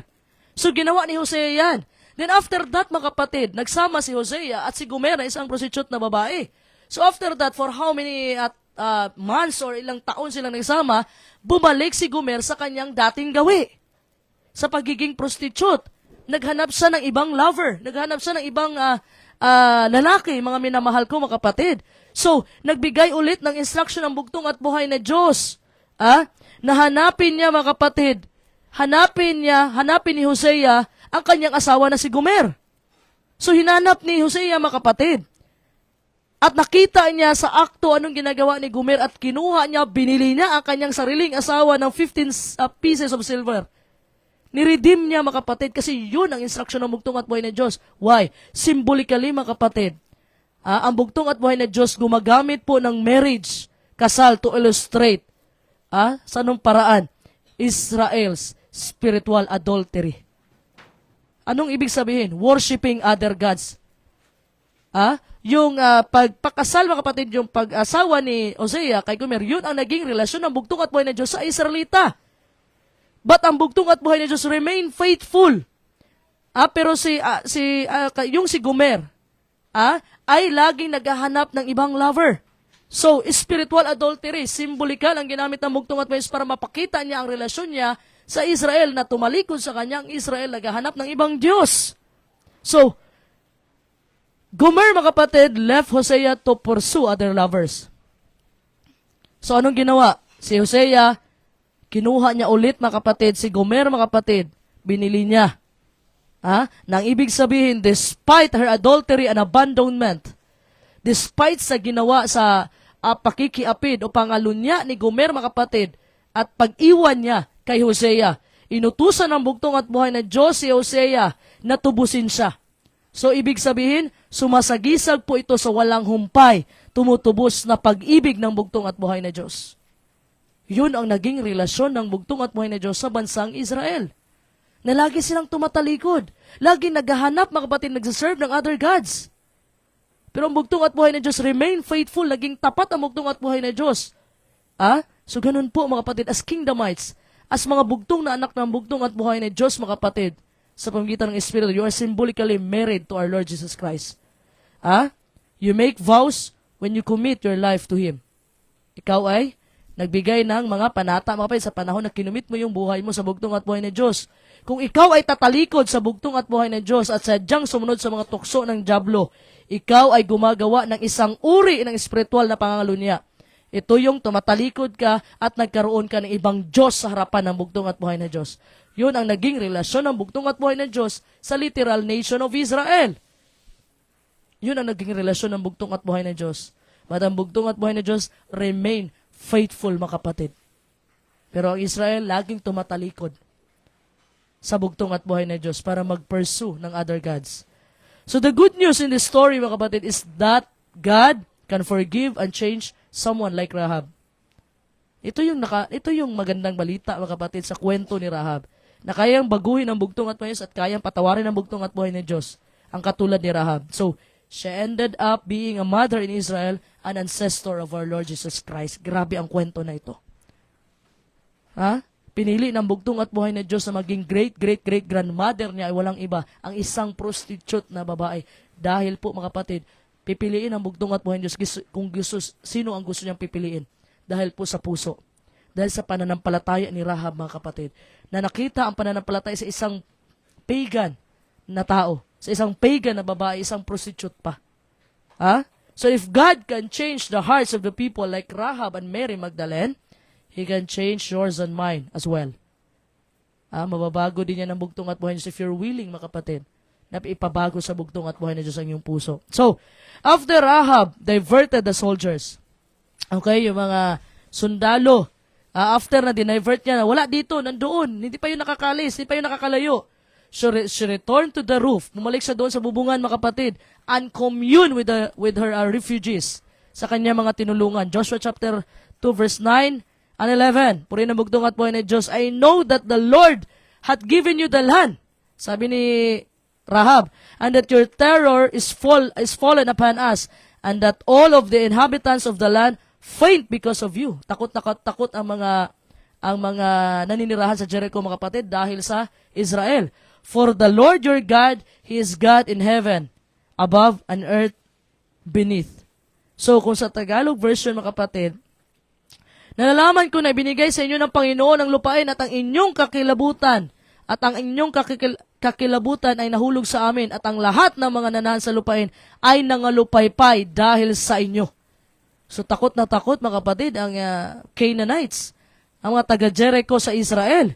So, obviously, mga kapatid, Rahab had faith in their God as the ultimate creator. So, she goes on to say, Joshua chapter 2, verse 12 to 13. Purihin ang bugtong at buhay na Diyos. Josue 2, 12 hanggang 13. Ngayon nga, isinasamo ko sa inyo, sumumpa kayo sa akin sa pangalan ng Panginoon, na kung paanong ako'y nagmagandang loob sa inyo, ay magmamagandang loob naman kayo sa sangbahayan ng aking magulang at bibigyan ninyo ako ng tunay na tanda. At inyong ililigtas na buhay ang aking ama at ang aking ina at ang aking mga kapatid na lalaki at babae at ang lahat nilang tinatangkilik, at inyong iligtas ang aming mga buhay sa kamatayan. Purihin ang bugtong at buhay na Diyos. So ano to mga kapatid, nakipag-trade na ba si Rahab? So para bang, tinulungan kita, dapat tulungan mo ako. So yun ba ang point dito mga kapatid? Yung parang nangwenta? Oh, so hindi po mga kapatid, that is what we called faith. Yan po ang pananampalataya kasi alam ni Rahab na buhay ang Diyos na pinaglilingkuran ng Israelita. So Rahab mga kapatid wasn't just concerned with her own salvation. Si Rahab hindi lang siya concerned sa kanyang kaligtasan, but also mga kapatid with that of her family. And also kasama yung buong sambahayan niya, yung pamilya niya. Hindi lang siya concerned sa kanyang kaligtasan. Kasama ang kanyang pamilya. Alam mo, pag tayo mga kapatid, sometimes sa pagiging selfish natin, kasi yun naman talaga ang nature ng tao. Inuuna natin yung sarili natin. Pero si Rahab mga kapatid, hindi lang salvation niya ang kanyang iniisip. Kasama ang kanyang ama, ang kanyang ina, ang kanyang kapatid na lalaki at babae. At lahat na sa buong sambahayan doon ni Rahab mga kapatid. So, this should be the characteristic of God's church. Ito dapat ang naging katangian ng bayan ng bugtong at buhay ng Diyos. As soon as we say, Lord, save me, our next prayer should be, Lord, save my loved ones. Ganun din po dapat ang prayer natin mga minamahal ko mga kapatid. Alam mo, in the Lord's Prayer, yung tinuro ng bugtong at buhay ng Diyos na panalangin sa kanya mga disipulo, hindi po niya tinuro doon mga kapatid na give me this day my daily bread. Okay? Hindi po sinabi doon mga kapatid na ito, pabasahin natin. Diba? Our Father in heaven, hallowed be your name, your kingdom come, your will be done. Matthew chapter 6 verse 9 to 13. Give us today our daily bread. Our daily bread. Hindi my daily bread ha. Yun ang itinuro ng bugtong at buhay ng Diyos na panalangin sa kanyang mga disipulo. And forgive us our debts, as we also have forgiven our debtors. And lead us not into temptation, but deliver us from the evil one. So itinuro ng bugtong at buhay ng Diyos na hindi ka magiging makasarili sa iyong panalangin. Kundi mga kapatid, kasama mga kapatid, marami kang isasama. Yung sinabi dyan, our Father, our bread, forgive us and deliver us. So Rahab mga kapatid also asked for a sign of their agreement. Okay? Our life for yours. Ang buhay namin ay para sa iyo. Yun ang agreement mga kapatid. Ang reply po ng dalawang espiya. Our life for yours. Ang buhay namin ay para sa iyo. Yun yung covenant ng dalawang espiya at saka kay Rahab. So this is the essence of the gospel. Ito yung essence ng magandang balita. By dying on the cross, nung nagsakripisyo ang bugtong at buhay ng Diyos sa kanyang buhay doon sa kalbaro ng cross, our Lord Jesus Christ in effect said to you and me, na my life for yours, ang buhay ko para sa iyo. Yun po ang essence mga kapatid ng magandang balita. Ano magandang balita? Yung kamatayan at muling pagkabuhay ng bugtong at buhay ng Diyos, yung life and works of our Lord Jesus Christ. Yun po ang magandang balita. So, itong dalawang espiya na ito agreed to intercede with Joshua. Sila po ang namagitan mga kapatid kay Josue on behalf of Rahab and her family. So, they knew, alam po ng dalawang espiya na ito, that Joshua was a just and merciful leader. Na maintindihan ni Joshua ito. So, basahin muna natin, pagpatuloy natin, Joshua chapter 2, verse 14 to 16. Purihin ang bugtong at buhay na Diyos. Josue 2:14 hanggang 16. At sinabi ng mga lalaki sa kanya, ang aming buhay ay ilalagak namin sa inyo, kung hindi ninyo ihahayag itong aming pakay at mangyayari na pagka ibinigay sa amin ng Panginoon ang lupain, kami ay magmamagandang loob at magtatapat sa inyo. Nang magkagayoy kanyang pinababa sila sa pamamagitan ng isang lubid sa dungawan, sapagkat ang kanyang bahay ay nasa kuta ng bayan at siya ay tumatahan sa kuta. At sinabi niya sa kanila, pumaroon kayo sa bundok. baka kayo'y abutan ng manghahabol sa inyo at kayo'y magkubli roon ng 3 araw hanggang sa magsibalik ang mga maghahabol at pagkatapos ay magkayayaon kayo ng inyong lakad. Puri ng bugtong at buhay na Diyos. So you see mga kapatid, meron na silang agreement. Okay? May agreement na sila. Sinabi ng 2 espiya, ang aming buhay ilalagak namin sa inyo kung hindi ninyo ihayag itong aming pakay. So, sinabi ni Rahab mga kapatid, pinababa sila gamit ang kanyang red rope. Yung pulang lubid mga kapatid na nilagay niya sa dungawan o sa bintana palabas. Kasi sinabi ko nga, yung bahay nila Rahab ay malapit sa city gates, sa pintuan ng lungsod. Malapit lang. So doon pumasok yung 2 espiya. So pinatakas sila ni Rahab, mga minamahal kong kapatid, gamit po ang lubid na, taas na lubid. Kasi sabi ko nga, ang Jericho is a fortified city. Ang mga pader niya ay umaangat, parang hanggang abot langit. Ganun po ka fortified, ganun po katibay, mga kapatid, ang Jericho. Okay? So after that, mga kapatid, pinatakas na niya. Sabi niya, 3 days wag muna kayong bumalik, 3 days. Tago muna kayo sa bundok, mga kapatid. Doon, pumaroon kayo sa bundok ang 3 days. At kayo magkubli ron ng 3 araw hanggang sa magsibalik ang mga manghahabol at pagkatapos ay magkakayaon kayo ng inyong lakad. So, how long was our Lord Jesus Christ in the tomb? Ilang araw nga bugtong at buhay na Diyos? Diba? 3 days. So, sign, visible sign. Pagpatuloy natin, Joshua chapter 2, verse 17 to 18. Puri ng bugtong at buhay na Diyos. Josue 2, 17 hanggang 18. At sinabi ng mga lalaki sa kanya, kami ay hindi magpapakasala sa sumpang ito na iyong ipinasumpa sa amin. Narito, pagka kami ay pumasok sa lupain, ay iyong itatali itong panaling pula sa dungawan ng iyong pinagbababaan namin. At iyong pipisanin sa iyo sa loob ng bahay ng iyong ama at ng iyong ina at ng iyong mga kapatid at ang buong sangbahayan ng iyong ama. Purihin ang bugtong at buhay na Diyos. So yun mga kapatid, may agreement na, binaba niya ang isang pulang lubid sa bintana, a scarlet cord.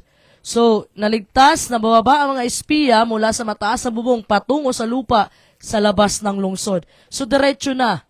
Hindi, kasi mga kapatid, sabi ko na, malapit siya sa city gate. So, diretso na, nakatakas na yung 2 espiya.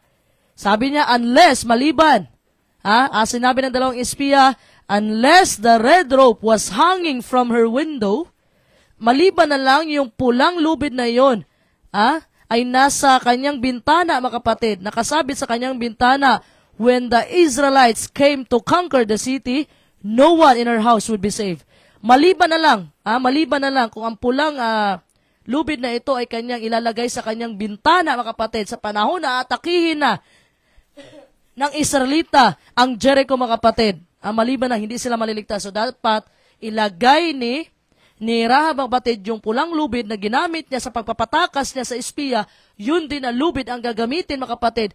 Yun din ang ilalagay niya na lubid doon sa kanyang dungawan o bintana. So sa banal na kasulatan, ang mga bintana ay kumakatawan sa ating saksi.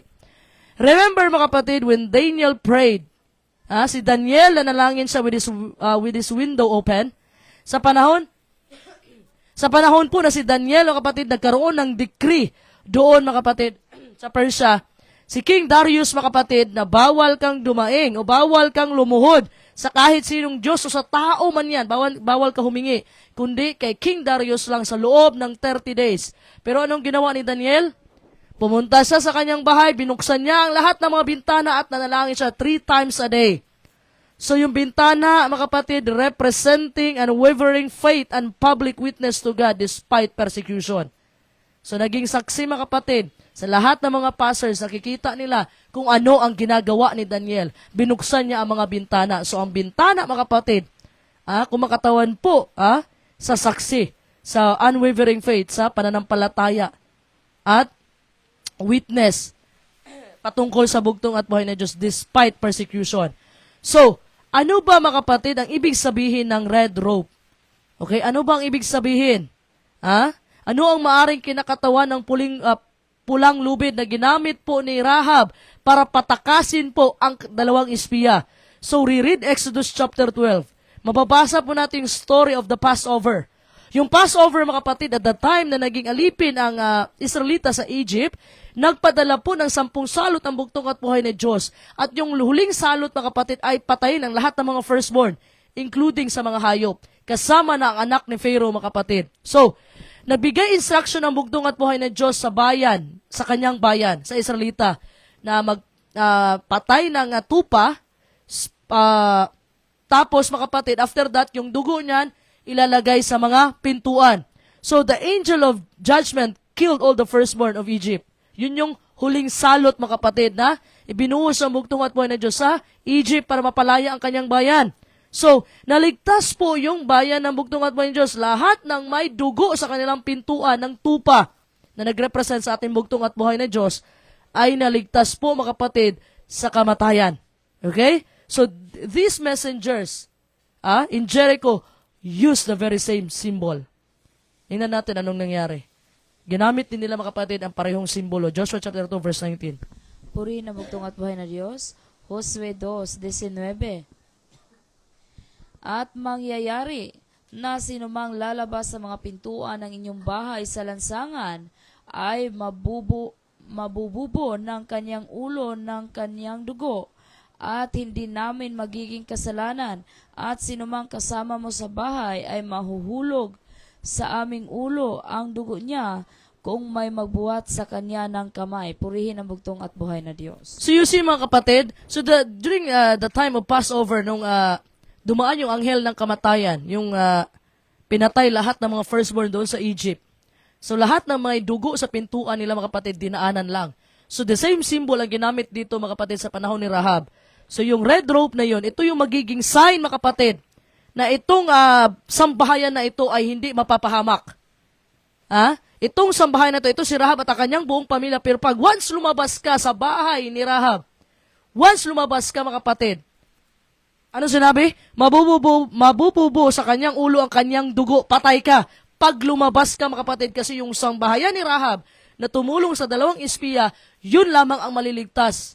Sa pamgitan po na syempre sa kapangyarihan ng bugtong at buhay ng Diyos, sa paglagay ni Rahab ng pulang lubid, mga kapatid, doon sa bintana.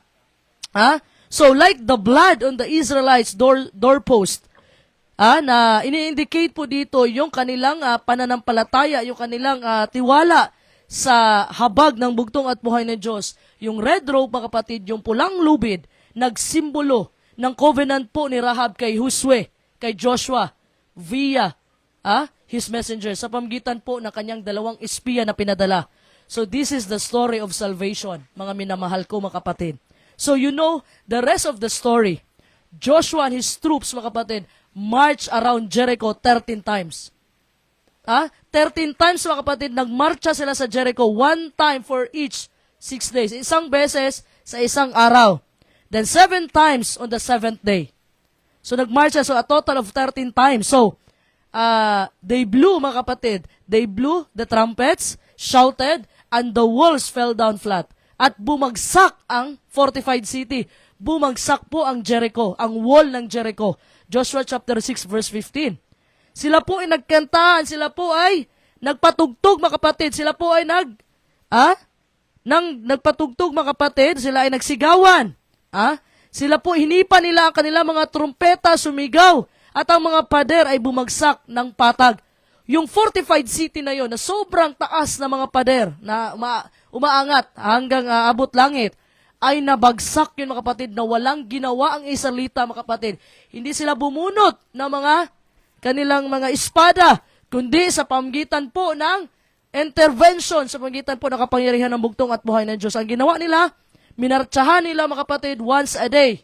Pero pagdating ng 7th day, doon sila pinaikutan nila ang Jericho, mga kapatid, ng 7 times. At doon po, mga kapatid, nang inipa nila ang trumpeta at sumigaw sila, doon po bumagsak ang pader ng Jericho.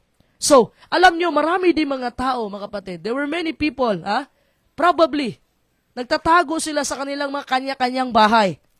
Sa panahon po na bumagsak ang pader, sa panahon po bumagsak ang Jericho, mga kapatid.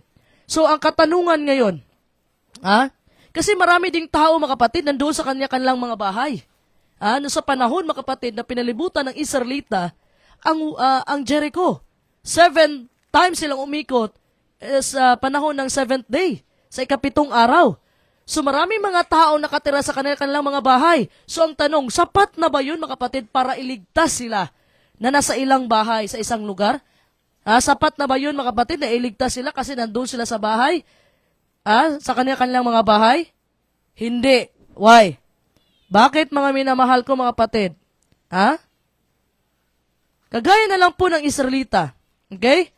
Kung paanong napakahalaga para sa mga Israelita na magkaroon ng dugo ng kordero sa kanilang mga pintuan, mga kapatid, na sa panahon na dumaan ang anghel ng paghatol sa Ehipto.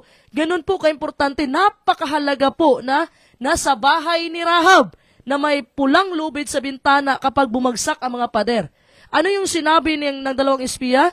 Once hindi ka lang lumabas doon sa bahay ni Rahab, safe ka.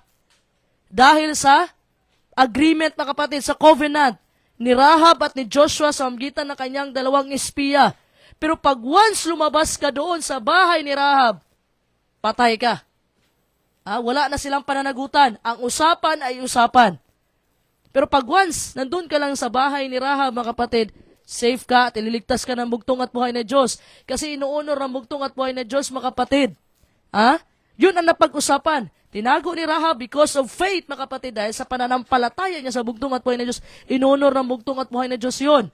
So, sa panahon, mga kapatid, na bumagsak ang Jericho, hindi napahamak sila Rahab. Once, mga kapatid, huwag ka lang lumabas sa bahay kung saan mayroong covenant, mga kapatid. Ang dalawang espiya, agreement, ang dalawang espiya kay Rahab. Pero pag lumabas ka, patay ka. Wala na silang pananagutan. Pero pag once, nasa loob ka lang, mga kapatid, walang mangyayari sa'yo masama. So, the spiritual significance of this story is many-sided. Marami po. Hindi lang po ito nagbabanggit patungkol sa salvation, but it also has a practical application for us today. Mayroon po itong practical application sa atin ngayon. Bakit ko ba na-topic ito? Dahil nasa kasagsagan tayo ng gera. At nasa kasagsagan tayo, nagdadalawang isip tayo na pumunta ng bundok. At ito, minsan mga kapatid, ganan nyo ang tanong, does it matter if we gather in God's house? Importante ba mga kapatid? Mahalaga ba kung tayo magtitipon sa bahay ng bugtong at buhay na Diyos? Yes. It's very important as we approach the end of times. Na wag po tayo mga kapatid, wag po natin, wag nating pabayaan ang pagtitipon ng ating mga sarili at magsamba sa bugtong at buhay na Diyos. If we do not have faith, mga kapatid, kung wala tayong enough na pananampalataya na pumunta, mga kapatid, sa araw ng Sabado, once a week, how can we expect to have enough faith to get to heaven? So when the Holy Spirit was poured out at Pentecost, Acts chapter 2, don't you think, mga kapatid, na mga apostles, sila po ay sobrang natuwa that nasa isang lugar lang sila, sa isang bahay lang po ang mga apostoles ng bugtong at buhay na Diyos, mga minamahal ko, mga kapatid. Napansin nyo ba? Sa palagay nyo, hindi ba natutuwa ang mga apostol, mga kapatid, nasa tamang bahay silang lahat? Lahat sila, there are 120 believers na nakatanggap sa unang ulan. Ito yung tandaan ninyo, mga kapatid, the Spirit didn't fall on every house in Jerusalem. Yung banal na Espiritu ay hindi bumaba, mga kapatid, sa bawat bahay sa Jerusalem. Ang Espiritu ay hindi bumaba, mga kapatid, sa bawat bahay. Ito ang tandaan ninyo. Ang banal na Espiritu ay bumaba, mga kapatid, kung saan nagtipon po ang mga apostoles at mananampalataya ng bugtong at buhay sa isang lugar. You see? So it was a certain upper room, mga kapatid, a specific house. Nandun sila sa room chamber or sa upper room. Nandun ang 120 believers, including sa 12 apostles. So, and they were gathered together, mga kapatid, praying when it happened. Sa panahon na bumaba yung unang ulan o yung former rain, nandoon sila sa isang lugar. Hindi sila hiwa-hiwalay. Hindi bumaba ang banal na Espiritu sa bawat bahay doon sa Jerusalem, kundi doon bumaba kung nasaan ang mga apostoles at yung mananampalataya ng bugtong at buhay na Diyos. Nandoon sila nag-gather na nangalangin sila. 10 days after ng pag-akyat ng bugtong at buhay na Diyos, dumating yung day of Pentecost. Anong ginawa nila? Nag-fasting, nanalangin, nagdasal sa bugtong at buhay. Siningi ang unang ulan. So, Likewise, ngayon mga kapatid, in the last days, in the last days, there will be many churches. Marami pong iglesia, but we must be in God's true church. Dapat tayo ay nandito sa totoong iglesia ng bugtong at buhay na Diyos. Remember, mga minamahal kong kapatid, hindi bumaba ang banal na espiritu sa lahat ng mga bahay doon sa Jerusalem. Specific place, specific house, kung saan nagkatipon-tipon, mga kapatid, ang mga disipulo ng bugtong at buhay na Diyos. So, sinasabi natin na dito tayo ngayon sa Mindanao, sa Luzon, sa Visayas, at saan ka man dito mga sa buong mundo, na ikaw ay ibibigay ng bugtong at buhay na Diyos kasi may bundok kami dito, may bundok din kami dito, may bundok kami sa Luzon, may bundok kami sa Visayas, may bundok kami dito sa Mindanao. So, do you think, mga kapatid, dahil ikaw may pananampalataya sa bugtong at buhay, do you think, mga kapatid, yung mga tao sa Jerusalem, wala silang pananampalataya sa bugtong at buhay, sila lang talaga 120 believers? Marami, mga kapatid, maraming followers ang bugtong at buhay na Diyos. Pero yung 120 believers, yun lang ang nanampalataya sa sinabi ng bugtong at buhay na Diyos na ipapadala ko ang comforter, walang iba, ang banal na espiritu. Yun lang ang naniwala sa sinabi ng bugtong at buhay na Diyos. At sa pamgitan ng kanya mga disipulo, doon sila nagkatipon, mga kapatid, sa isang lugar. And do you think, mga kapatid, dahil may pananampalataya ka, diretso ka na, bibigyan ng bugtong at buhay na Diyos katulad. So, ang 120 believers sa Acts chapter 2 na nakatanggap ng unang ulan, yun po ang mangyayari din sa ating panahon ngayon. Tayo po ay titipunin ng bugtong at buhay sa isang lugar, mga minamahal kong kapatid.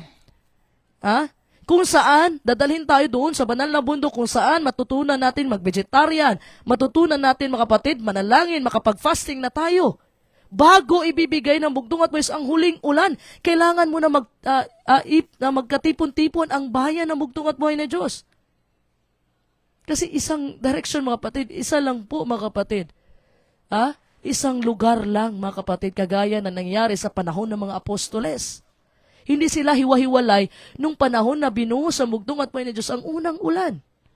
Kagaya ngayon, mga kapatid, maraming iglesia, maraming denominations ngayon. Pero, mga kapatid, dapat nasa totoong iglesia tayo ng bugtong at buhay para matanggap mo ang banal na espiritu ng bugtong at buhay na Diyos. Isang proteksyon sa panahon ng Israelita at isa ang proteksyon sa panahon ni Rahab. You see? Ang lalabas sa bahay ni Rahab, mga kapatid, patay. Ano sinabi ng John chapter 10 verse 16? Meron pa mga tupa na wala sa loob ng kawan ng bugtong at buhay, sa tawagin niya yon. So do you think, mga kapatid, there are only 120 believers sa Jerusalem? Tingin ninyo 120 believers lang dahil 120 believers ang nakatanggap sa unang ulan? Marami doon, mga kapatid, pero sila ang naniwala at nanampalataya sa pangako ng bugtong at buhay na Diyos, ay ipapadala niya ang comforter, walang iba, ang banal na espiritu. Nandoon sila sa isang lugar. At ang panawagan ng sugo ng bugtong at buhay na Diyos, bundok, mga kapatid. Hindi pwedeng may bundok ka dyan, may pundok dito. Isa lang po, mga kapatid, ang proteksyon ng bugtong at buhay na Diyos. One Jesus is eyes. Doon ititrain. Doon ititrain kasi iba po ang silyo at ang huling ulan, mga minamahal kong kapatid. Silyo, mga kapatid, ito yung seal of protection para sa 7 salot na ibubuhos ang bugtong at buhay na Diyos. Psalm 91 verse 7 to 8. 1,000 ay mabuwal sa iyong tagiliran at 10,000 sa iyong kanang kamay, ngunit hindi ito lalapit sa iyo. So after tingnan mo sa Revelation chapter 7 verse 1 to 4, may 4 na anghel na humahawak sa 4 na corner, north, south, east, and west. Sa buong mundo yan, representation sa buong mundo. Ngayon, tingnan mo, nangyari ngayon, gera, magtaasan ng bilihin, mayroon pang lindol. Ano pa? So unti-unti nang bumibitaw ang 4 na anghel kasi, mga kapatid, nag-umpisa nang magsilyo ang bugtong at buhay na Diyos sa kanyang mga lingkod. So after that, mga kapatid, ipapadala yung Revelation 13, 16, 17, hindi ka na makabili sa panahon ng Sunday law, hindi ka makabili, hindi ka makabenta. So akyat ka ng bundok at doon, mga kapatid, matitrain ka. Doon ka makakapag-fasting, doon ka, mga kapatid, makakapag-vegetarian sa tulong ng bugtong at buhay na Diyos. At doon, mga kapatid, ibubuhos ang bugtong at buhay sa kanyang huling ulan. So dapat nasa isang lugar ang bayan ng bugtong at buhay, isang proteksyon. Israelita sa panahon na Pinalaya sila sa Egypt. Sa panahon ni Noah, nasa arka. See? Sa panahon ni Noah, nasa loob sila ng arka. Sa panahon ni Rahab, mga kapatid, napabagsakin yung wall ng Jericho, nasa bahay sila ni Rahab. At lahat ng nasa bahay ni Rahab, safe at ililigtas ang bugtong at buhay na Diyos. Ha? So tingnan nyo nga, mga minamahal kong kapatid, si Rahab, mga kapatid, hindi niya dinelay, hindi niya pinatagal. Pag-alis, mga kapatid, ng mga espiya, inuna niya, mga kapatid, na ilagay muli yung pulang lubid na kanyang ginamit, mga kapatid, sa pagpapatakas niya sa espiya. Joshua chapter 2, verse 21. Sinigurado muna ni Rahab, mga kapatid, ang kanyang kaligtasan before she spread the news to her family. Nilagay niya muna. After 3 days, na nagtago, mga kapatid, sa bundok ang mga espiya sa 3 araw, bumalik na yung espiya doon sa kampo at nag-report na sila kay Joshua. Joshua chapter 2, verse 24. Purihin ang bugtong at buhay na Diyos. Joshua chapter 2 verse 24. At kanilang sinabi kay Josue, tunay na ibinigay ng Panginoon sa ating mga kamay ang buong lupain, at bukod dito'y nang liliit ang lahat na nananahan sa lupa sa harap natin. Purihin ang bugtong at buhay na Diyos. So the spies, mga kapatid, knew na sila po ay mananalo sa laban na ito because the people in Jericho had lost heart. Nanghinaan ng loob kasi nang lupay-pay sila dahil sa Israelita, dahil sa Israel. Hindi sila bumalik at nagulat tungkol sa mga kuta, mga sandata o mga sundalo ng Jericho. Hindi ganun ang report ng espiya, mga kapatid. Instead, sinabi nila, the Lord's going to give Jericho to us because we have faith. At ang yung mga taga-Jericho ay wala. So positive ang kanilang report, mga kapatid. Remember, Ephesians chapter 2 verse 8, we are saved by grace through faith alone. However, if that faith is real, kung ang pananampalataya na yan ay totoo, it will be demonstrated by action. Dapat makikita sa ating gawa. Faith without work is dead. Kung totoo yung pananampalataya, makikita sa gawa. The same with Abraham. Yung pananampalataya niya sa bugtong at pinakita niya sa kanyang gawa sa magitan ng pag-offer ng kanyang kaisa-isang anak na si Isaac. The same kay Rahab, mga kapatid, na tinago niya yung 2 espiya kahit nasa kapahamakan ang kanyang buhay. Dahil pag traidor yun, mga kapatid, kataksilan yun sa kanilang bayan.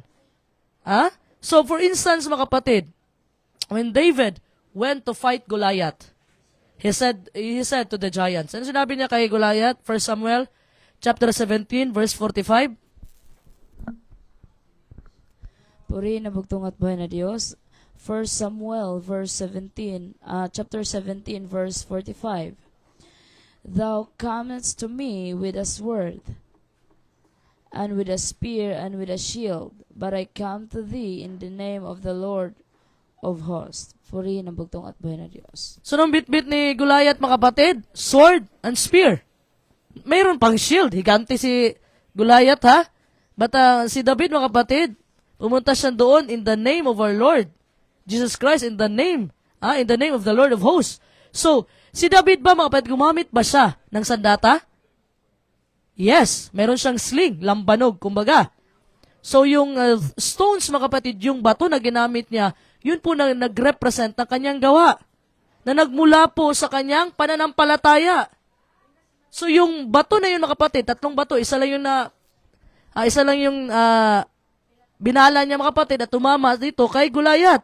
At tinulak ng bugtong at buhay ng Diyos, natalo si Goliath, mga kapatid. Kasi nga, ang laban na iyon ay hindi kay David, ang singliit ni David. Parang batang 6 years old lang. Tinalo ni David, mga kapatid, hindi dahil ang laban na iyon kay David, kundi laban ng bugtong at buhay ng Diyos. So, do you sometimes, mga minamahal kong kapatid, na discourage ka na ba? Nangihina ka na ba? When we lose heart, we lose the battle. Pag tayo po'y napanghinaan ng loob, tayo po'y natatalo sa laban. Pag na-discourage tayo, umaalis tayo sa pananampalataya. Pag na-discourage tayo, hindi na natin alam ang gagawin natin. Sa panahon po na tayo manghihina, mga kapatid, natatalo na po tayo sa labanan. But as bayan ng bugtong at buhay ng Diyos, mga bugtong na anak ng bugtong at buhay ng Diyos, our faith not only get us to heaven. Dapat ang pananampalataya natin ay hindi lang humahantong doon sa langit ng mga langit. Ito din ay tumutulong sa atin, mga kapatid, araw-araw na tayo po ay umaharap ng mga pagsubok sa ating buhay. We must not give up on God. Huwag tayong sumuko mga kapatid kasi Matthew 24 verse 13, ang magtitiis hanggang wakas, yun lamang ang maliligtas. No matter how bleak the circumstances may look. Kahit na sobrang grabe na yung kadiliman ng pangyayari sa iyong buhay, huwag kang mawala ng pag-asa sa bugtong at buhay ni Diyos. Because when we lose heart, mga kapatid, nawalan tayo ng pananampalataya, nang hina tayo, natatalo po tayo sa labanan, mga minamahal ko mga kapatid. Ano sinabi ng 1 John chapter 4 verse 4? Purihin ang bugtong at buhay ni Diyos. Kayo'y sa Diyos, mumunti kong mga anak, at inyong dinaig sila sapagkat lalong dakila siyang nasa inyo kaysa nasa sanglibutan. So, tayo'y magtagumpay mga kapatid, tayo'y nagtatagumpay dahil ang bugtong at buhay ng Diyos mas dakila kaysa sa nandito sa sanlibutan. So, everything is possible with God. Purihin ang bugtong at buhay ng Diyos. So, tingnan pa po natin mga kapatid. Okay? Tingnan pa natin. Tumingin pa tayo sa unahan. The Israelites mga kapatid, handa na po sila. Okay? Handa na silang hipan ang trumpeta. Naghahanda na sila sa pag-ihip ng trumpeta, ang pader ay babagsak na at ang lahat ng nasa Jericho ay mawawasak. Joshua, who represent our Lord Jesus Christ, ay may ilang huling salita ng payo para sa kanila. Joshua chapter 6 verse 17. Purihin ang bugtong at buhay na Diyos. Josue 6:17. At ang bayan ay matatalaga sa Panginoon, yaon at ang lahat na tumatahan doon. Si Rahab na patutot lamang ang mabubuhay, siya at ang lahat na kasama niya sa bahay, sapagkat kanyang ikinubli ang mga sugo sa ating sinugo. Purihin ang bugtong at buhay na Diyos. Di ba yung spy mga kapatid, natawag din siyang mga sugo na mga isinugo? So, ang bayan ay magtatalaga sa Panginoon. Lahat, yaon at lahat ng tumatahan doon. So, si Rahab na isang patutot o prostitute mga kapatid, yun lamang ang mabubuhay. So, once hindi ka lang lumabas mga kapatid, doon sa sangbahayan ni Rahab, buhay ka. Kasi ang proteksyon ng bugtong at buhay ng Diyos nandoon sa bahay ni Rahab. Pag lumabas ka, patay ka. So, yun lang din po mga kapatid dito sa bayan ng bugtong at buhay ng Diyos. Merong totoong iglesia ang bugtong at buhay ng Diyos. And be sure mga kapatid, nasa totoong iglesia ka. Kasi marami namang iglesia na lumalabas itong suling kapanahunan mga kapatid. Pero isa lang ang totoong iglesia ng bugtong at buhay ng Diyos. So, when our Lord Jesus Christ was nailed to the cross, meron po mga ribbons of blood. Kasi yung hinampas sa kanya mga kapatid, dala yung kanyang balat. Na dumadaloy sa kanyang katawan mga kapatid, kagaya po ng isang lubid. So, it is only those who are in the body of our Lord Jesus Christ, when our Lord Jesus Christ comes back, that will be spared the final destruction. So, yun lamang po na sa katawan ng bugtong at buhay na Diyos, we are one body of Christ. Ang mga nasa katawan lamang ng bugtong at buhay na Diyos, sa katawan ni Kristo, sa pagbabalik ng bugtong at buhay na Diyos, ang maliligtas sa huling pagkawasak na iyon. Pag wala ka sa loob ng iglesia ng bugtong at buhay na Diyos, mga kapatid, as the same sa panahon ni Noe, damay sa baha. As the same, mga kapatid, sa panahon, mga kapatid, ni Rahab, ang lumabas sa sangbahayan ni Rahab, patay. So the same din, may iglesia ang bugtong at buhay ng Diyos. Hindi ang iglesia ang tagapagligtas, pero ang iglesia na ito ay ang ililigtas ng bugtong at buhay ng Diyos. Sasabihin natin, para naman tayong sekta ni na pag hindi ka umanib sa amin, hindi ka maliligtas. Mga minamahal ko mga kapatid, sinasabi ko lang na may iglesia ang bugtong at buhay na Diyos. John chapter 10 verse 16. At nasa inyo mga kapatid, kung ayaw nyo makiisa sa katawan ng bugtong at buhay na Diyos, it's up to you. Kasi may pananampalataya ka, ililigtas ka ng bugtong at buhay na Diyos. Dito na lang ako, maglingkod ako mag-isa, mag-worship ako mag-isa, pag oras ng kagipitan, kaguluhan, kapighatian, tatakbo lang din ako sa sarili kong bundok. It's up to you mga minamahal kong kapatid, dahil mayroong iglesia, alam mo sinasabi ko nga, once ang kamay separated sa body, kahit meron kang 100 na kamay mga kapatid, hindi ka makakagalaw ng maayos. Why?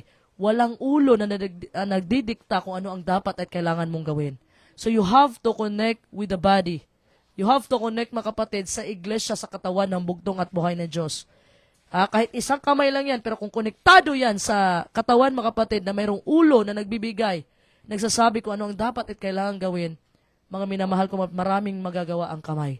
So you have to connect with the church. Hindi porket may pananampalataya ka, mag-solo ka na lang, solo flight. Ikaw na lang talaga ang mabalikan ng bugtong at buhay ni Diyos. Hindi pwede, mga kapatid, you have to connect. Tanggapin mo hindi, mayroong iglesia ang bugtong at buhay, one just is the size. And ito po ang katotohanan, mga kapatid. So, tandaan natin, mga minamahal ko mga kapatid, ay iniantay natin ang huling ulan ng bugtong at buhay na Diyos. So, truly we are saved by faith, and we are also saved by one work. John chapter 6, verse 28 to 29. Purihin ang bugtong at buhay na Diyos. Juan 6:28-29. Sinabi nga nila sa kanya, ano ang kinakailangan naming gawin upang aming magawa ang mga gawa ng Diyos? Sumagot si Jesus at sa kanila'y sinabi, ito ang gawa ng Diyos na inyong sampalatayanan, yaong kaniyang sinugo. Purihin ang bugtong at buhay na Diyos. You see? Iyan ang nag-iisang pinakamahalagang gawain, mga kapatid, na dapat nating gawin na lang ng lahat para maligtas. Kailangan nating piliin na maniwala sa isa. Sa isa na kanyang pinadala. You have to believe, mga kapatid. We must choose to believe in the one He sent. Sa bugtong at buhay ng Diyos, manampalataya tayo. So yung red row po, yung pulang lubid ni Rahab, mga kapatid, is ultimately a symbol of faith. Nanampalataya si Rahab na siya at ang kanyang buong pamilya ay ililigtas ng bugtong at buhay na Diyos. So simbolo ng pananampalataya yung pulang lubid, mga kapatid, na nilagay ni Rahab sa kanyang bintana. And also tayo, mga kapatid, we must tie a knot in the promises of God and hang on. Dapat tayong kumapit, mga kapatid, sa pangako ng bugtong at buhay na Diyos. It is also a symbol of the blood of our Lord Jesus Christ. Dapat tayong manampalataya sa pangako ng bugtong at buhay na Diyos that He will never leave us nor forsake us. You and I cannot get to heaven trusting in what we've done. Hindi tayo makakapunta sa langit ng mga langit, mga kapatid, sa pagitan po ng ang ating tiwala sa kung ano ang nagawa natin, mga kapatid. Ikaw at ako ay hindi makarating sa langit na nagtitiwala sa ating nagawa. We must have faith in the rope, mga kapatid. Ang ibig sabihin, dapat may tiwala tayo sa dugo ng bugtong at buhay ng Diyos na nagligtas sa atin at tayo dadalhin, mga kapatid, doon. Doon sa kung saan ang ligtas. Sa atin sa kaligtasan. Ang dugo po ng bugtong at buhay ng Diyos na nagliligtas sa atin at nagdadala sa atin sa kaligtasan. So this one thing will make the difference for everyone. Like Rahab, mga kapatid, we must receive the messengers that come from Joshua. Tanggapin natin yung mensahero, mga kapatid, na nanggaling kay Josue. Ang Joshua, mga kapatid, is the Hebrew word and Jesus is the Greek word. So, yung dalawang mensahero, mga kapatid, yung dalawang espiya, nag-represent po yun sa Word of God. Sa salita ng bugtong at buhay sa banal na kasulatan, the New and the Old Testament. The two witnesses, the sword with two edges. Yung espada, mga kapatid, na dalawa ang talim. Old and new. Ang tabak na may dalawang talim. So ito yung dalawang espiya, mga kapatid, nag-represent po iso the Word of God. Salita ng bugtong at buhay ni Diyos, the Old and the New Testament. Dalawang saksiyan ng bugtong at buhay ni Diyos. At yung tabak na may dalawang talim. So as we hide God's words in our hearts, mga kapatid, pag tinatago natin, pag nilalagay natin sa puso ang salita ng bugtong at buhay ni Diyos, the Bible promises it will keep us from sin. Psalm 119 verse 11. So we have to tie the rope in our window and tell our friends and family to get into the house. Ano ba itong house? Iglesia ng bugtong at buhay ni Diyos, because Joshua is coming back soon. Sino nga Joshua? Joshua is the Hebrew word and Jesus is the Greek word. Nang ibig sabihin, ang bugtong at buhay ni Diyos ang nagliligtas. Darating na ang ating bugtong at buhay ni Diyos, mga minamahal ko, mga kapatid, kasama niya ang army of angels para po tayo iligtas, mga kapatid. Lahat po, mga kapatid, lahat po na nanampalataya at nagmamahal sa bugtong at buhay ni Diyos. John 14:15, if you love me, keep my commandments. Lahat po, mga kapatid, who have the red robe, lahat po ng may pulang lubid, which symbolizes faith, mga minamahal kong kapatid, ay ililigtas ng bugtong at buhay na Diyos. Tandaan po natin, mga kapatid, hindi tayo makapasok sa langit na mga langit gamit ang ating gawa. Dahil sa ating gawa. We are saved by grace through faith alone. Ephesians chapter 2, verse to 10. And we are made to do good works. So kung ikaw talaga ay may totoong pananampalataya sa bugtong at buhay na Diyos, makikita po ito sa gawa. Because faith without work is dead. Dahil patay ang pananampalataya na walang gawa. Kagaya na lang ni Abraham, the father of faith. Nihandog na ang kanyang anak na si Isaac. Kagaya ni Rahab na isang pagan, prostitute na babae. Pero nampalataya siya sa bugtong at buhay ng Diyos, sa Diyos ng Israel. Walang iba ang bugtong at buhay ng Diyos. At kung ano sinabi sa kanya, na ilagay mo, itali mo, ilagay mo sa bintana ang pulang lubid. Ibig sabihin, ginawa niya mga kapatid, yun ay dahil na nampalataya siya na siya ililigtas ng bugtong at buhay ng Diyos. So lahat nasa loob ng bahay ni Rahab ay naligtas mga kapatid. Pero once ikaw po ay wala sa iglesia ng bugtong at buhay ng Diyos these last days, dahil merong totoong iglesia ng bugtong at buhay ng Diyos, maraming denominations, maraming mga sekta sa buong mundo mga kapatid. Pero isa lang po ang tatayo mga kapatid. Daniel chapter 2 verse 44, isang kaharian lang ang tatayo at ito ang tatalo sa lahat pa ng kaharian. At ang kanyang kapangyarihan ay hanggang sa walang hangganan. At ang kaharian mga kapatid na pinili ng bugtong at buhay ng Diyos na pinadala niya, Matthew 21:43, na kinuha niya ang kaharian doon sa Israel at inilipat ito sa bansang namumunga. Ibig dito yan sa atin ngayon, na dala-dala po ng ating mahal at kagalang-galang na pastor lahi mga kapatid. Purihin ang bugtong at buhay ng Diyos. Laging tandaan, mayroong iglesia ang bugtong at buhay ng Diyos. At wag lang na sana natin misinterpret mga kapatid na pag sinabi natin nagiging katulad tayo ng specific denomination na pag hindi ka umanib dito, hindi ka maliligtas. Alam mo, may point sila mga kapatid pero mali lang kasi ginawa nilang tagapagligtas ang kanilang iglesia. Isa lang po ang tagapagligtas ang bugtong at buhay ng Diyos pero meron siyang iglesia na babalikan at ililigtas. Isang iglesia mga kapatid. Okay? John chapter 10 verse 16. At mapalad ka na nakarinig ka ng mensahe ngayon ng bugtong at buhay na Diyos, galing sa bugtong at buhay na Diyos. At dito sa inyong maliit na lingkod sa tulong po ng banal na Espiritu. Mga minamahal ko mga kapatid, kailangan po nating makinig sa panawagan. Lagi niyong tandaan, during that time sa mga apostoles, hindi lang po 120 believers mga kapatid ang may pananampalataya sa loob ng Jerusalem. Pero sila lang ang humahawak sa pangako ng bugtong at buhay na Diyos.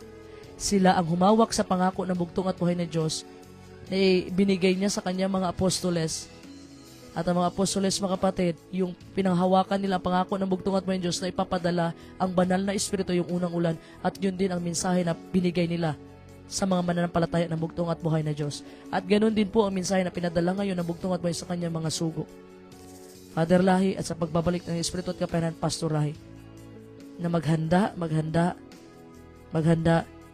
sa banal na bundok for this coming persecution. At nasa atin po mga kapatid kung tayo po ba ay makikinig sa panawagan na ito. Tandaan po natin mga kapatid, during the time of Israelites, nasa isang lugar sila. Nandun yung presensya ng bugtong at buhay Diyos. During the time of Noah, mga kapatid, nasa loob, lahat ng nasa loob ng arka ligtas, kasama na ang mga hayop. So isa ang proteksyon ng bugtong at buhay ng Diyos. Hindi hiwa-hiwalay. Kasi may hinanda talaga ang bugtong at buhay ng Diyos. Hindi porket may pananampalataya ka mga kapatid, pwede ka na mag-solo flight. Pwede ka na lang mag-solo. Hindi po ganun. Kailangan mong kumonekta. You have to connect with the church. Kailangan mong kumonekta sa iglesia ng bugtong at buhay na Diyos. Matthew 16:18. So, sino ba ang nagtatag ng iglesia? Ang iglesia, mga kapatid, is a community of believers. Hindi po yung infrastructure, hindi yung structure, hindi yung building, yung iglesia. Sabi ng bugtong at buhay na Diyos kay Peter, upon this rock I will build my church. So, sino ang nagtatag? Ang bugtong at buhay na Diyos pa rin. Kung hindi ka makiisa sa iglesia ng bugtong at buhay na Diyos, ikaw ay sumasalungat sa utos ng bugtong at buhay na Diyos. Kasi ang nagtatag ng iglesia walang iba ang bugtong at buhay na Diyos. And we are living in the last days, mga minamahal ko mga kapatid. Yung mga propesiya nag-unfold na po sa ating harapan. Nakikita na natin wars and rumors of wars. Ano pa bang aantayin natin? Antayin pa natin ipatayo ang ikatatlong templo? Mga kapatid, alam nyo, lagi kong sinasabi, hindi na po ang Israel ang ating tutukan. Kasi yung modern Israel, mga kapatid, although may pangako ang bugtong at buhay na Diyos kay Abraham, kaya lagi silang nananalo sa giyera because po sa covenant ng bugtong at buhay na Diyos kay Abraham. Kaya kahit ang Israel ngayon, modern Israel, secular na sila, dahil po sa pangako ng bugtong at buhay ng Diyos, protektado pa rin ang Israel. But time will come, mga kapatid, na ang mayroon pong revival sa Israel. May huling panawagan para sa kanila. Dahil sila po, mga kapatid, doon po nanggaling sa kanila ang Misayas o ang bugtong at buhay na Diyos. Sino ba ang magdadala ng mensahe sa Israel? Walang iba kundi ang mga hintil na mga minamahal ko, mga kapatid, mga spiritual Israel. Tayo na po yan. Papabalikan lang sila ng bugtong at buhay na Diyos individually. Individual na ang salvation ngayon sa Israel, mga minamahal ko, mga kapatid. Alam mo why? Kung hindi lang sana nila ni-reject ang bugtong at buhay na Diyos, sila ang chosen nation. Deuteronomy chapter 7 verse 6 to 7. Sila ang pinili ng bugtong at buhay na Diyos. Pero at the time ng rejection, kasi kung hindi sila ni-reject, kailangan pa po natin pumunta ng Israel, mga kapatid, para tayo maligtas. So yung Israelite woman, pag sila po ay nanganak, automatic, yung kanilang mga anak ay ligtas. Ganon po sana ang magiging senaryo kung tinanggap lang nila ang bugtong at buhay na Diyos at hindi nila ni-reject. Pero dahil ni-reject nila ang Misayas, hindi nila tinanggap ang bugtong at buhay na Diyos, pinapako pa nila ang bugtong at buhay na Diyos. Matthew 21 verse 43, and His kingdom of God shall be taken away from you. Kinuha na sa Israel and given to the nations, given to the nation, bringing forth the fruits thereof. Ibibigay ito sa bansang namumunga. Andito po yan sa atin, mga kapatid. So, tayo po spiritual Israel, Galatians chapter 3 verse 28 to 29. Nagiging Abraham seed tayo, mga kapatid, sa panahon na tanggapin natin ang bugtong at buhay na Diyos. Marcos 6:6, ikaw ay sumampalataya at magpabautismo, ikaw ay maliligtas. So, merong isang iglesia, mga minamahal ko, mga kapatid. Isa ang proteksyon ng bugtong at buhay na Diyos. Hindi hiwa-hiwalay. Tandaan po natin, during the time of Israel, isa lang. During the time sa arka ni Noah, isa lang. Nasa loob sila ng arka. At sa panahon po ni Rahab, sa lahat ng nasa loob ng bahay ni Rahab, niligtas ang bugtong at buhay na Diyos. At dito, mga kapatid, Juan 16:6, ating kapanahunan ngayon, may iglesia, ang bugtong at buhay na Diyos, at isa lang po ang proteksyon. At sa panahon na tanggap ng mga apostoles ang unang ulan, nasa isang lugar lang sila. Hindi lahat ng mga bahay sa Jerusalem ay nakatanggap sa unang ulan o former rain. Hindi lahat, kundi nasa specific place. Yun lamang na nampalataya at humawak sa pangako na ibinigay ng bugtong at buhay ng Diyos sa kanyang ipapadala ang banal na Espiritu. Yung 120 believers na yun, including the 12 apostles, sila ang humawak sa pananampalataya, mga kapatid, sila ang humawak sa pangako na ipapadala ang unang ulan. At ganoon din sa atin ngayon. May pinangako ang bugtong at buhay ng Diyos, mga kapatid. Matthew 24 verse 15, pag nakita nyo na yung mga senyales, yung hula ni Propeta Daniel, magsitakbo na kayo sa bundok. Pero kung ikaw, malaki ang pananampalataya mo, na ililigtas ka ng bugtong at buhay na Diyos, kung saan ka man ngayon, mga kapatid, sa'yo din yan, mga kapatid. Pero sinasabi ko sa inyo, isa ang proteksyon ng bugtong at buhay ni Diyos. Hindi hiwa-hiwalay. Kaya nga, mga kapatid, yung mga tupa na wala pa sa loob ng kanyang kawan, ipapasok niya sa kanyang kawan para isa ang proteksyon, isa ang pastol, walang iba, ang bugtong at buhay ni Diyos. Yun po ang mangyayari, mga kapatid. Pero kung nagdududa ka sa sinabi ng sugo, it's up to you. Wala po kaming magagawa sa bagay na yan, mga minamahal kong kapatid. So sinasabi natin sa tulong ng bugtong at buhay na Diyos na kailangan natin mag-hold on, mga kapatid, sa pangako ng bugtong at buhay na Diyos. Na hindi niya tayo pababayaan. Alam mo, as I remember, mga kapatid, yung kwento nga ng ating mahal at kagalang-galang na Pastor Rahi, may pananampalataya, yung matanda na nakatira sa may ilog banda. Madasalin siya, mga kapatid, lagi siyang nagdadasal sa bugtong at buhay na Diyos. Nung may balita sa radyo, mga kapatid, na magkakaroon ng bagyo, tataas yung mga tubig sa bandang ilog, siya, mga kapatid, dahil may pananampalataya siya, hindi siya umalis sa ilog. Dahil may pananampalataya siya Dahil may pananampalataya siya, dito na ako kasi ililigtas ako ng Diyos So, dumating na yung bagyo, mga kapatid. Pagdating ng bagyo, mga kapatid, 3 palapag yung bahay niya. Malapit sa ilog. Tumaas na yung tubig. Pinadalhan siya ng pump boat. Okay, pinadalhan siya ng speedboat doon, mga kapatid. Pinapalikas na siya. Hindi siya sumama kasi nga may pananampalataya siya. Ililigtas ako ng Diyos. May pananampalataya ako, nagdadasal ako sa Kanya. So tumaas pa ang tubig, mga kapatid, hanggang na umabot na second palapag. Pinadalhan siya, mga kapatid, ng barko. Barko na pinadala sa kanya. Hindi pa rin siya sumama dahil may pananampalataya siya. Hindi pa rin siya kasi nga, may pananampalataya ako, ililigtas ako ng Diyos, nagdadasal ako palagi sa Kanya, ililigtas ako ng bugtong at buhay na Diyos. Hanggang sa umabot na yung tubig mga kapatid sa ikatatlong palapag. Ang pinadala sa kanya helicopter na, ayaw niya pa rin sumama mga kapatid dahil nga may pananampalataya siya, na ililigtas siya ng Diyos mga minamahal kong kapatid. Hanggang yung tubig umabot na kung saan siya nakapwesto at namatay yung matanda na yon. Alam niyo mga kapatid, huwag po tayo mabulag-bulagan. Di porket may pananampalataya ka, dapat marunong po tayo makiramdam mga kapatid sa kung anong nakikita at nababasa natin at anong nangyayari ngayon sa ating panahon. Kasi nagtanong ang mga Pariseo, ano ba mga sinyales sa iyong pagbabalik? Ano ba ang sinyales? Marunong kayong tumingin kung ito ay uulan dahil madilim ang langit. So dapat mga kapatid, marunong tayong magbantay para hindi tayo manakawan sa ikalawang pagbabalik ng bugtong at buhay. Porket may pananampalataya ka, ay gusto mo talaga ang bugtong at buhay ang kukuha sa iyo at ililipat ka doon. Marunong ka makiramdam. Kagaya nung matanda mga kapatid na kwento ni Pastor Lahi. Namatay siya. Umabot na yung tubig sa kanya mga kapatid at namatay siya. Why? Gusto niya may pananampalataya siya, ayaw niya sumama. Dahil ililigtas siya ng bugtong at buhay ng Diyos. So kailangan mong makiramdam. Na hindi mo pala namamalayan na itong mensahe ng bugtong at buhay ng Diyos sa pinadala ngayon itong gabi, ito na pala ang naging bangka mga kapatid na ikaw ay lumikas na.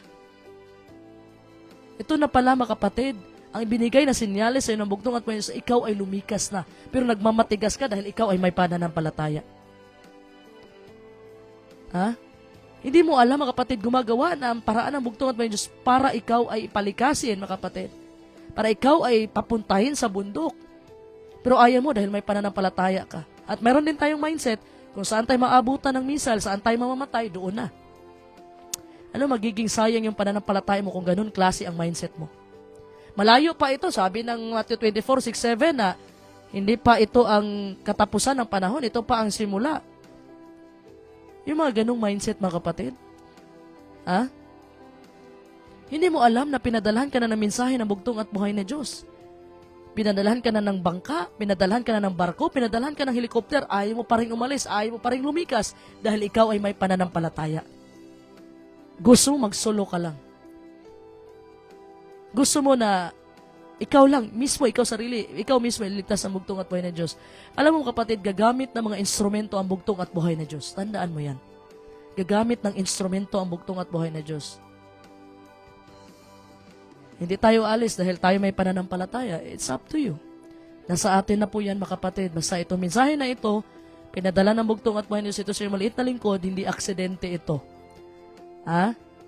Sinasabi dyan, tumakbo kayo sa bundok. Sinasabi, may bundok naman kami dito. Mga kapatid, lagi kong sinasabi sa inyo, ang proteksyon ng bugtong at buhay ng Diyos, isa lang. Okay? Juan just this size. Isa lang mga kapatid. Kung ayaw mo maniwala mga kapatid, dahil mas magaling ka pa sa mga sugo ng bugtong at buhay ng Diyos, then tingnan natin sa bandang huli. Kung alam mo, yung pagsisisi mga kapatid, as always, nasa huli talaga. Kaya mga kapatid, tandaan natin, mahal tayo ng bugtong at buhay na Diyos.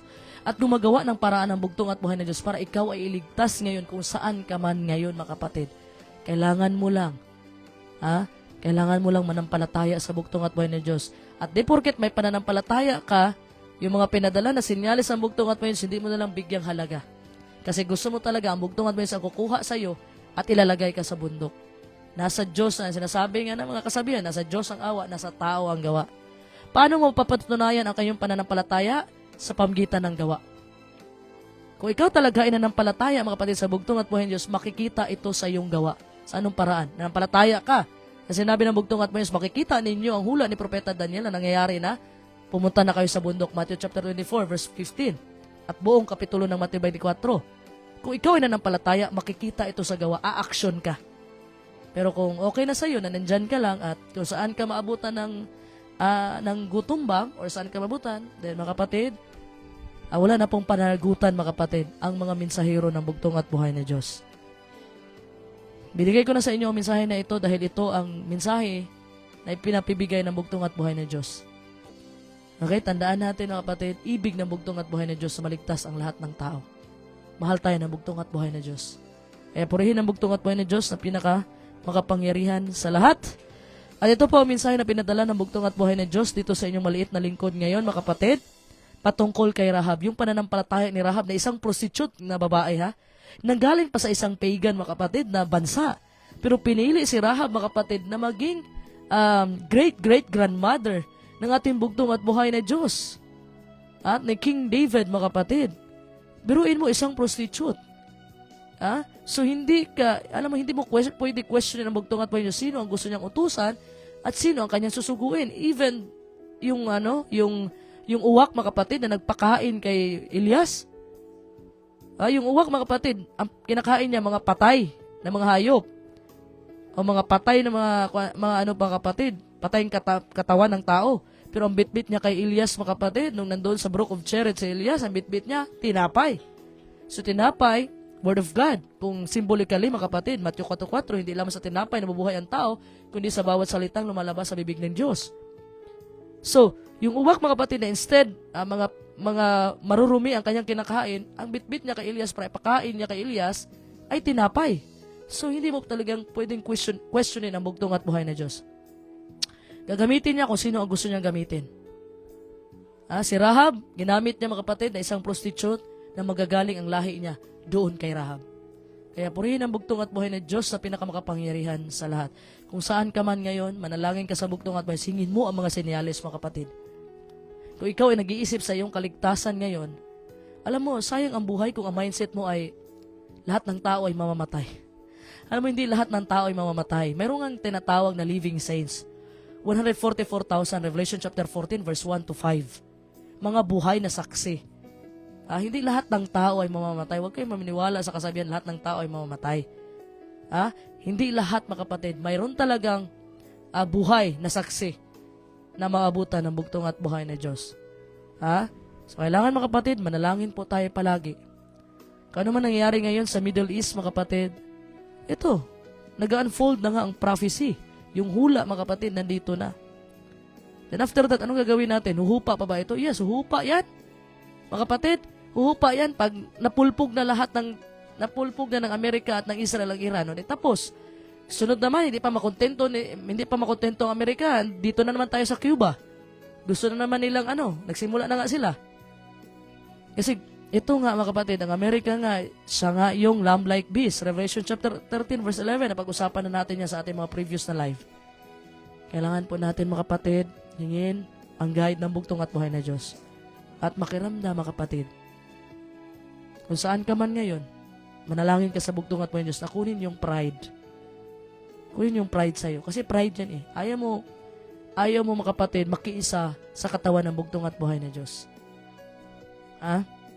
Alam mo, marami pa ang tatawagin ng bugtong at buhay na Diyos na nasa labas ng kawan ng bugtong at buhay na Diyos. Balikan ko, Juan just is his eyes. Sabi ng bugtong at buhay ng Diyos, mayroon pang mga tupa na wala sa loob ng kanyang kawan. Tatawagin ko ito, sabi ng bugtong at buhay ng Diyos, dahil ang tupa nakikinig sa boses ng Panginoon. Mayroon pang mga tupa. At sabi ng ating mahal kagalang-galang na Father Lahi, be sure to hold your number on His kingdom. Siguraduhin mo, mga kapatid. Kasi maraming nakikinig ngayon sa Pastor Lahi Live, mga kapatid, kagaya ni Sister Linlin, na laging nakikinig sa Pastor Lahi Live. Isa ito sa tatawagin ng bugtong at buhay na Diyos. At hindi aksidente na nakapanood siya ng Pastor Lahi Live. Buksan po natin ating mga puso at isipan, mga kapatid. At magpatulong tayo sa banal na espiritu ng bugtong at buhay na Diyos. Kaya purihin ang bugtong at buhay na Diyos sa pinakamakapangyarihan sa lahat. Basahin ko muna yung mga greetings nyo. Okay. Brother Renante Fahutraw Malarayap, isang mapagpalang gabi po. Sister Fe Fabregas, isang mapagpalang gabi. Sa Tatay Mel Piniero sa Cavite, isang mapagpalang gabi. Brother Michael Mingorio Magdayaw, isang mapagpalang gabi. Sister Elena Neri, isang mapagpalang gabi. Sister Myrna Elorde, amen. Brother G-Boy, isang mapagpalang gabi. Pastor Armando Paghunasan, isang mapagpalang gabi, Pastor. Mapagpalang gabi po, mahal naming Deborah, pagpalain po kayo lagi ng Diyos. Isang mapagpalang gabi, kasama yung mahal sa buhay, Sister Lesel Paghunasan at sa inyong buong pamilya. Sister Elisa Combinido, isang mapagpalang gabi po, Sister Deborah Israel. Sa mapagpalang gabi, Nanay Ellie. Nanay Francine Pondias, isang mapagpalang gabi po. Sister Deborah Israel, I miss you and I miss you too, Nanay Francine. Okay, Sister Judith Akalain Ruedas, maying gabi, Sister Deborah Israel, watching here in Lala. Isang mapagpalang gabi, kasama na yung mahal sa buhay, ang ating 2nd Division Pastor, Pastor Alex Ruedas.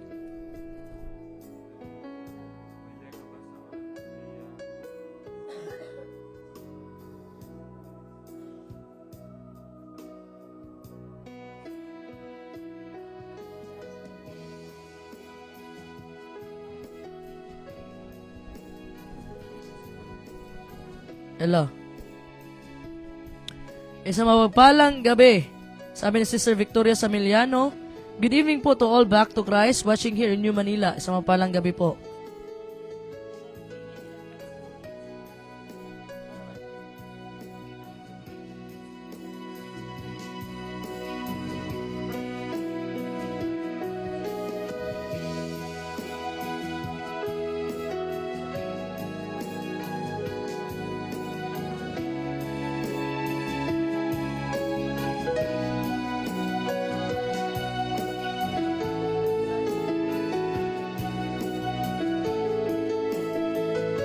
Okay, sino pa?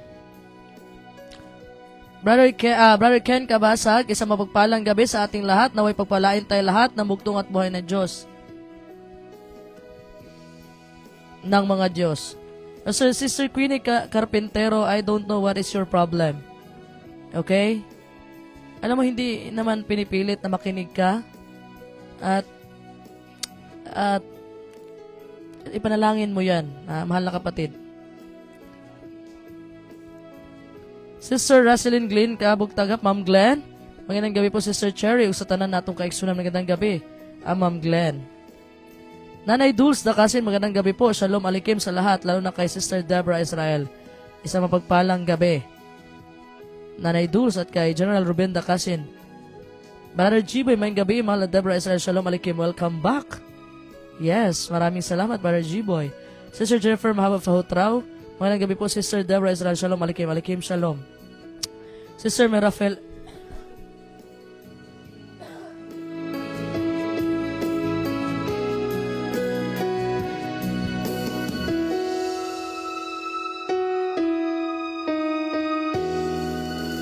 Sister Merafel Garupa, Cabrito Kabasag, sorry late reply, Mami Che, love you. Okay, kay Kuy Koy, ha? Magandang gabi, Kuy Koy. Sister Jidel May Tayru sa Kama, magandang gabi po, mahal namin Sister Deborah Israel. Shalom alikim, alikim shalom. Sister Elena Neri, magandang gabi po. Sister Deborah Israel, shalom alikim. Nanay Yoli Fonte, magandang gabi po. Sister Cherry, Deborah Israel, shalom alikim, alikim shalom. Nanay Yoli Fonte. Sister Sheena Labad, blessed Monday to all. To God be thy glory and honor. Sister Nelly Alabastro, magandang gabi po. Mahal namin Sister Deborah Israel sa lahat ng kapatiran. Nanood ng Pastor Lahi Live, shalom alikim, alikim shalom. Pastor Jason De Leon, good evening po, mahal naming Sister Deborah Israel. Shalom alikim, alikim shalom. Sister Jennifer Elder Dondon Quarisma, good evening sa iyo. Sister Cherry, maraming salamat sa pagmamahal sa lahat ng kasapi ng bugtong at buhay na Diyos. Puri ng bugtong at buhay na Diyos. Sister Marites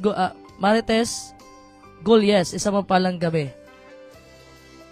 Okay? Sister Rose Ann Baco, good evening everyone. Sister Rose Ann Baco, amen. Ay, sabi ni Sister Rose Ann Baco, excited na ako makauli, makita na ko ninyo tanan balik, pila na lang kabulan. Purihin ang bugtong at buhay na Diyos sa mga Diyos, Panginoong Kristo na pinaka makapangyarihan sa lahat. So mga kapatid, ito po ang mensahe na pinadala ng bugtong at buhay na Diyos. Ito sa iyong maliit na lingkod. At wag po natin i-take for granted, mga kapatid. Wag natin i-take for granted ang mensahe ng bugtong at buhay na Diyos. Kasi darating po ang gutom. Amos 8:11-12. Gutom sa salita ng bugtong at buhay na Diyos. Sister Marifel Somoza Algabre, good evening te. Magandang gabi sa iyo. Sister Marifel. Okay mga kapatid, maraming salamat. Manalangin bago matulog.